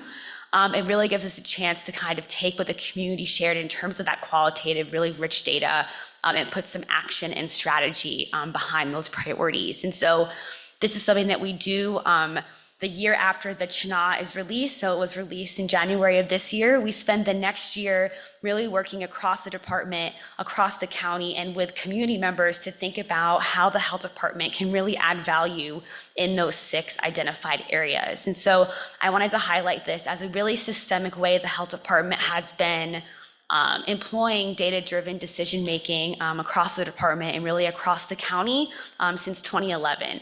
And one example of this is in our 2021 health assessment, which was our most previous one, substance use came up as a priority. And one of the things that folks brought up again and again was the high levels of stigma around substance use and seeking treatment, right? And so in our community health improvement plan that followed that assessment, we worked with Kodak on a lot of destigmatization resources and materials and outreach. And in this 2024 CHNA, folks mentioned that they felt that the stigma around drug use and getting treatment was much less. So that's a clear example of, the community told us over and over again, and we saw it in the quantitative data as well, that stigma is something that really affects folks when it comes to seeking treatment. What can the health department do to really drive strategy and collaborate with partners in the community to decrease those rates of stigma? So that's just one example of how the health department really uses the data that we collect to drive action in the community across the county. And I'm going to turn it back over to Rachel to talk a little bit about some healing work that we've done at the department as well.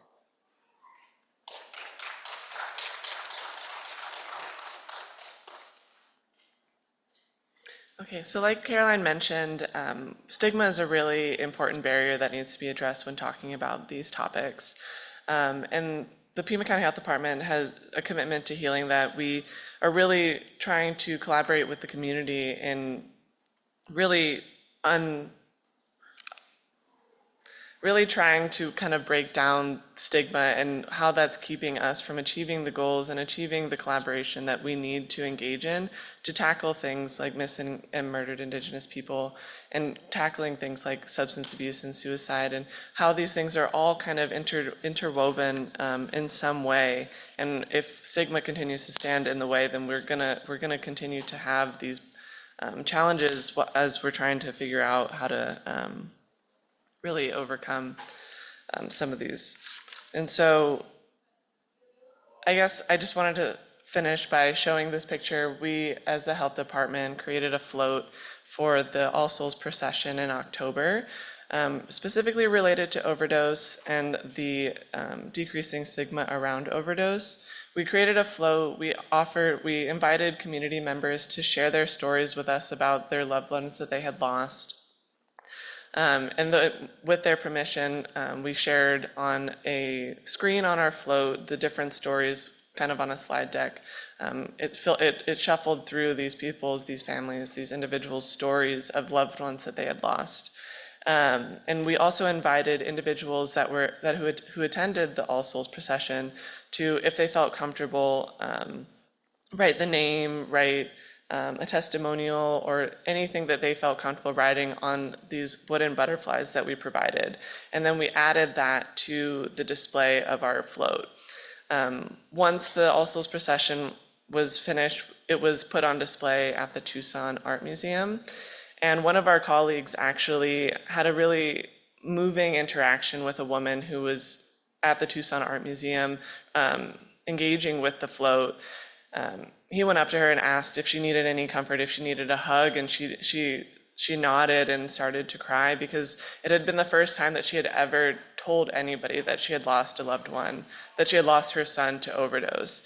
And because of the willingness of the community to work together, to share their stories, to kind of break down that stigma, to allow someone like this woman to feel comfortable sharing their story, that's how we start to see the change that we want to see.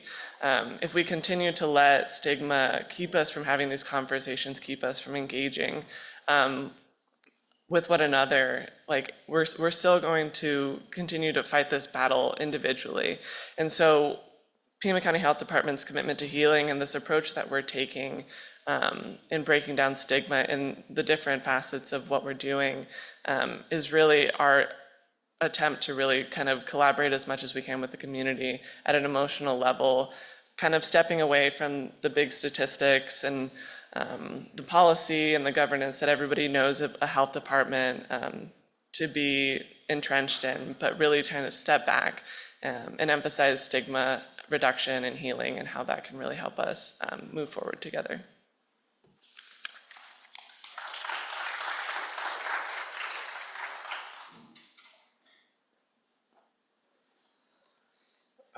Well, if you want to give everyone a big hand of applause, I really appreciate everyone coming, bringing this presentation together. I was really happy to be part of the planning committee this year. So I just wanted to just kind of close with a couple of thoughts. You know, today we've been hearing the themes of, you know, how important it is to educate ourselves and how education is a powerful tool. And we want to see action. So as we learn, you know, we want to see how can we change things? How can we make a difference? And finally, you know, in closing, like how important healing is before we even take that next step. So I wanted to just, you know, kind of do a little call out. Today, earlier, we heard about the 3 laws that are here to protect our people.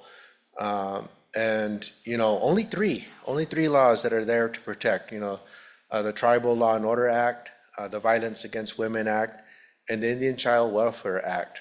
And these 3 laws are always under scrutiny, unfortunately. But, you know, I feel it is important for us to figure out what we can do locally, how we can make changes here locally. And it's these stories that are powerful and just garner the momentum for change. And so we hope that using data and data to action and kind of this, what we have called the human-centered design, you know, we want to listen to the community and hear what the needs are and act accordingly and respectfully. So with that, I wanted to thank Felina, Billy over there, and all the other folks that were part of the planning committee. So thank you. Not done yet. No closing words yet. Does anybody have any questions for Pima County? I have a question about the charts. So, and maybe Rachel, this is for you.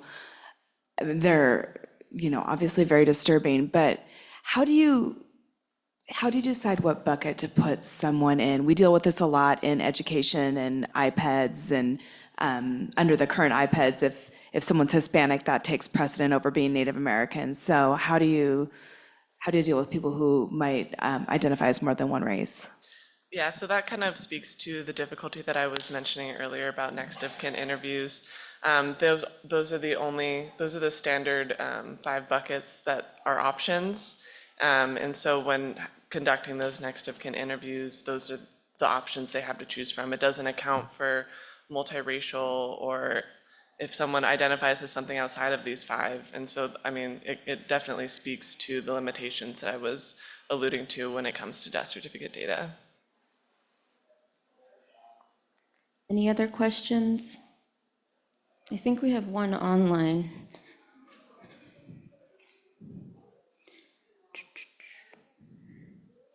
Okay. On the community survey, how many were Native American or AIAN? Was there a focus group specifically of AIAN? Caroline's coming to respond to that. Thank you. Yeah, I can speak to that. So for this survey, we did have, I don't know the number off the top of my head. Do you know the number? But we did have an amount of AIAN responses. It's important to note that, like Rachel was talking about and Amanda as well, we don't ask about tribal affiliation. So we were just keeping it broad. We did do a focus group at the Tucson Indian Center, focusing on the urban Indian population. That was one of the focus groups that we spoke to. And we also had both Tohono O'odham and Pasco Yaqui representation on our steering committee for the health assessment. This was a group of folks representing different communities who met monthly to review the data that was coming out of the health assessment, helped us look at things like maps, how we're displaying data graphically in the report. and that kind of thing. I'll send Marcelino the exact number of the responses. And if there are folks interested in getting that survey data, looking at certain populations or zip codes, I'm happy to share that information as well, because we can dial it down to zip code or demographic, whatever information you're looking for. So thanks. Thank you. Good question. Also, something about zip codes, you actually have to suppress them unless you have tribal approval. So that's something that to keep in mind. If you're looking at zip code data, that can be considered identifying a tribal community. If I may just kind of add a little bit, having seen some of the data and just recognizing the intersectionality of disparities. There were other minority populations, other groups that shared some of the same, if not exactly alike, the disparities that Native Americans, American Indian, Alaska Natives face. So, you know, there was some questions there about distrust in government, and it was ranking high amongst Native Americans and also the LGBTQIA community, you know, and I think that was, again, telling sign of the intersectionality and how we're all, you know, being impacted as people overall, and how the efforts to reduce disparities in one area is the efforts to reduce disparities in all. Thank you. Any other questions? Oh, sorry, there's one more online. Can you show us the different percent of African Americans as well as Native Alaskans beyond putting them together with First Nation folks on your charts? I don't think I was there for that. I'm not sure exactly. Do you know? I don't really understand the question. Yeah, let me see here. Susie, do you want to provide a little more clarification on your question? Feel free to unmute if you're there.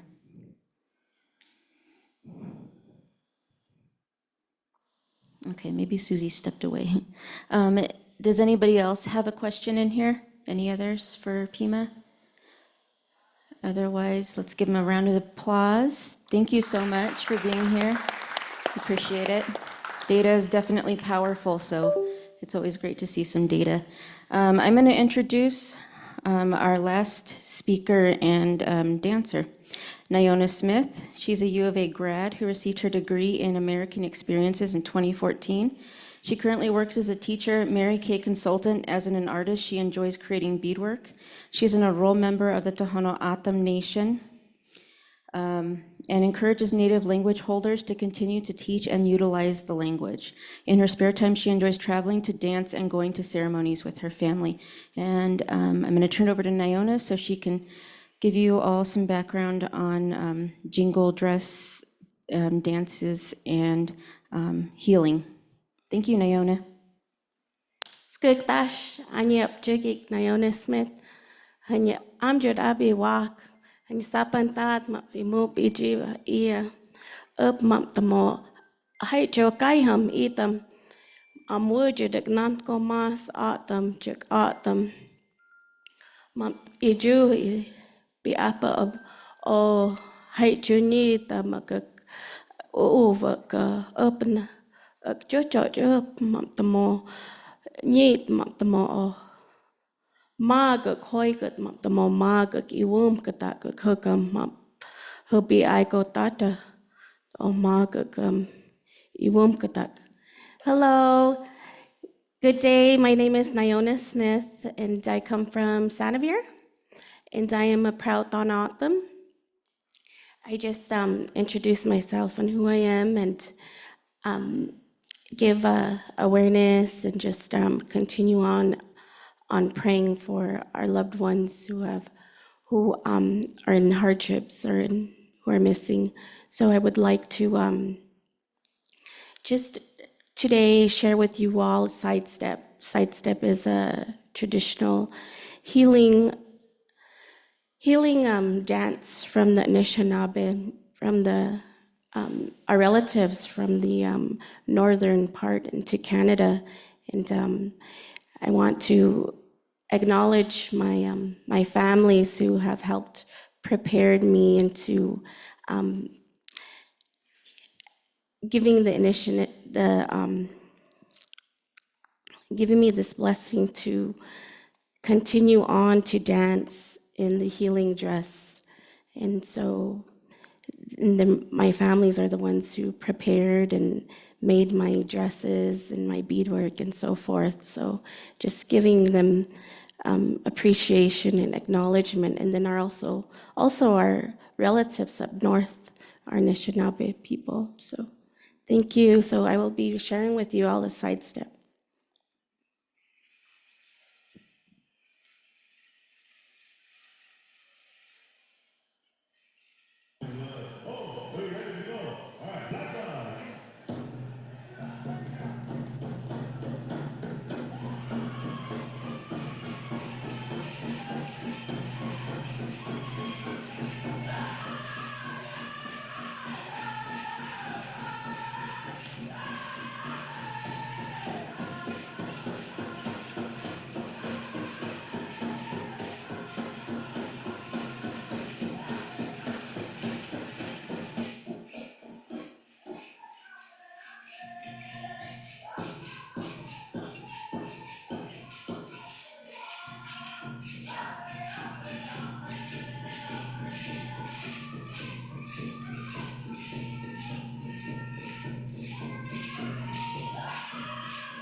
Thank you. Let's give a big round of applause to Naona.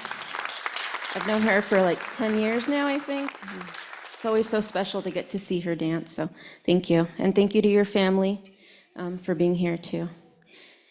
All right, I think that's going to close us up. I'd like to acknowledge the sponsors as well. The U of A's Arizona Arts, the U of A's Health Sciences Student Engagement and Career Advancement, Indigenous Strategies, Tucson Indian Center, Alianza, Pima Community College, Office of the Provost and Native American Initiatives, the LGBTQ+ Institute, and the College of Public Health. We can't put on these events without the funding, so we're very grateful to all of these organizations. Thank you all for being here. Hope you learned something and leave with a renewed sense of action and purpose. And thank you all. The self-defense and boxing is going to be taking place on the lawn actually now near the College of Public Health. And there should be signs on the room where it was supposed to be, but it will be outside now. They moved it out there. Thank you, everyone. Feel free to engage with the art supplies for a little bit longer. We'll pack them up in like 10, 15. Thank you, everybody online, for joining as well. We're very appreciative of your time. And I always feel weird saying we hope to see you next year, because I really hope that one day we won't need these kinds of events. But yeah, hope everybody, sorry, it always gets to me that we even have to do things like this. But thank you all for being here. Your time and energy is greatly appreciated. That's all I think I have to say now. So thank you, everyone. Have a great rest of your day, and be well. Thank you.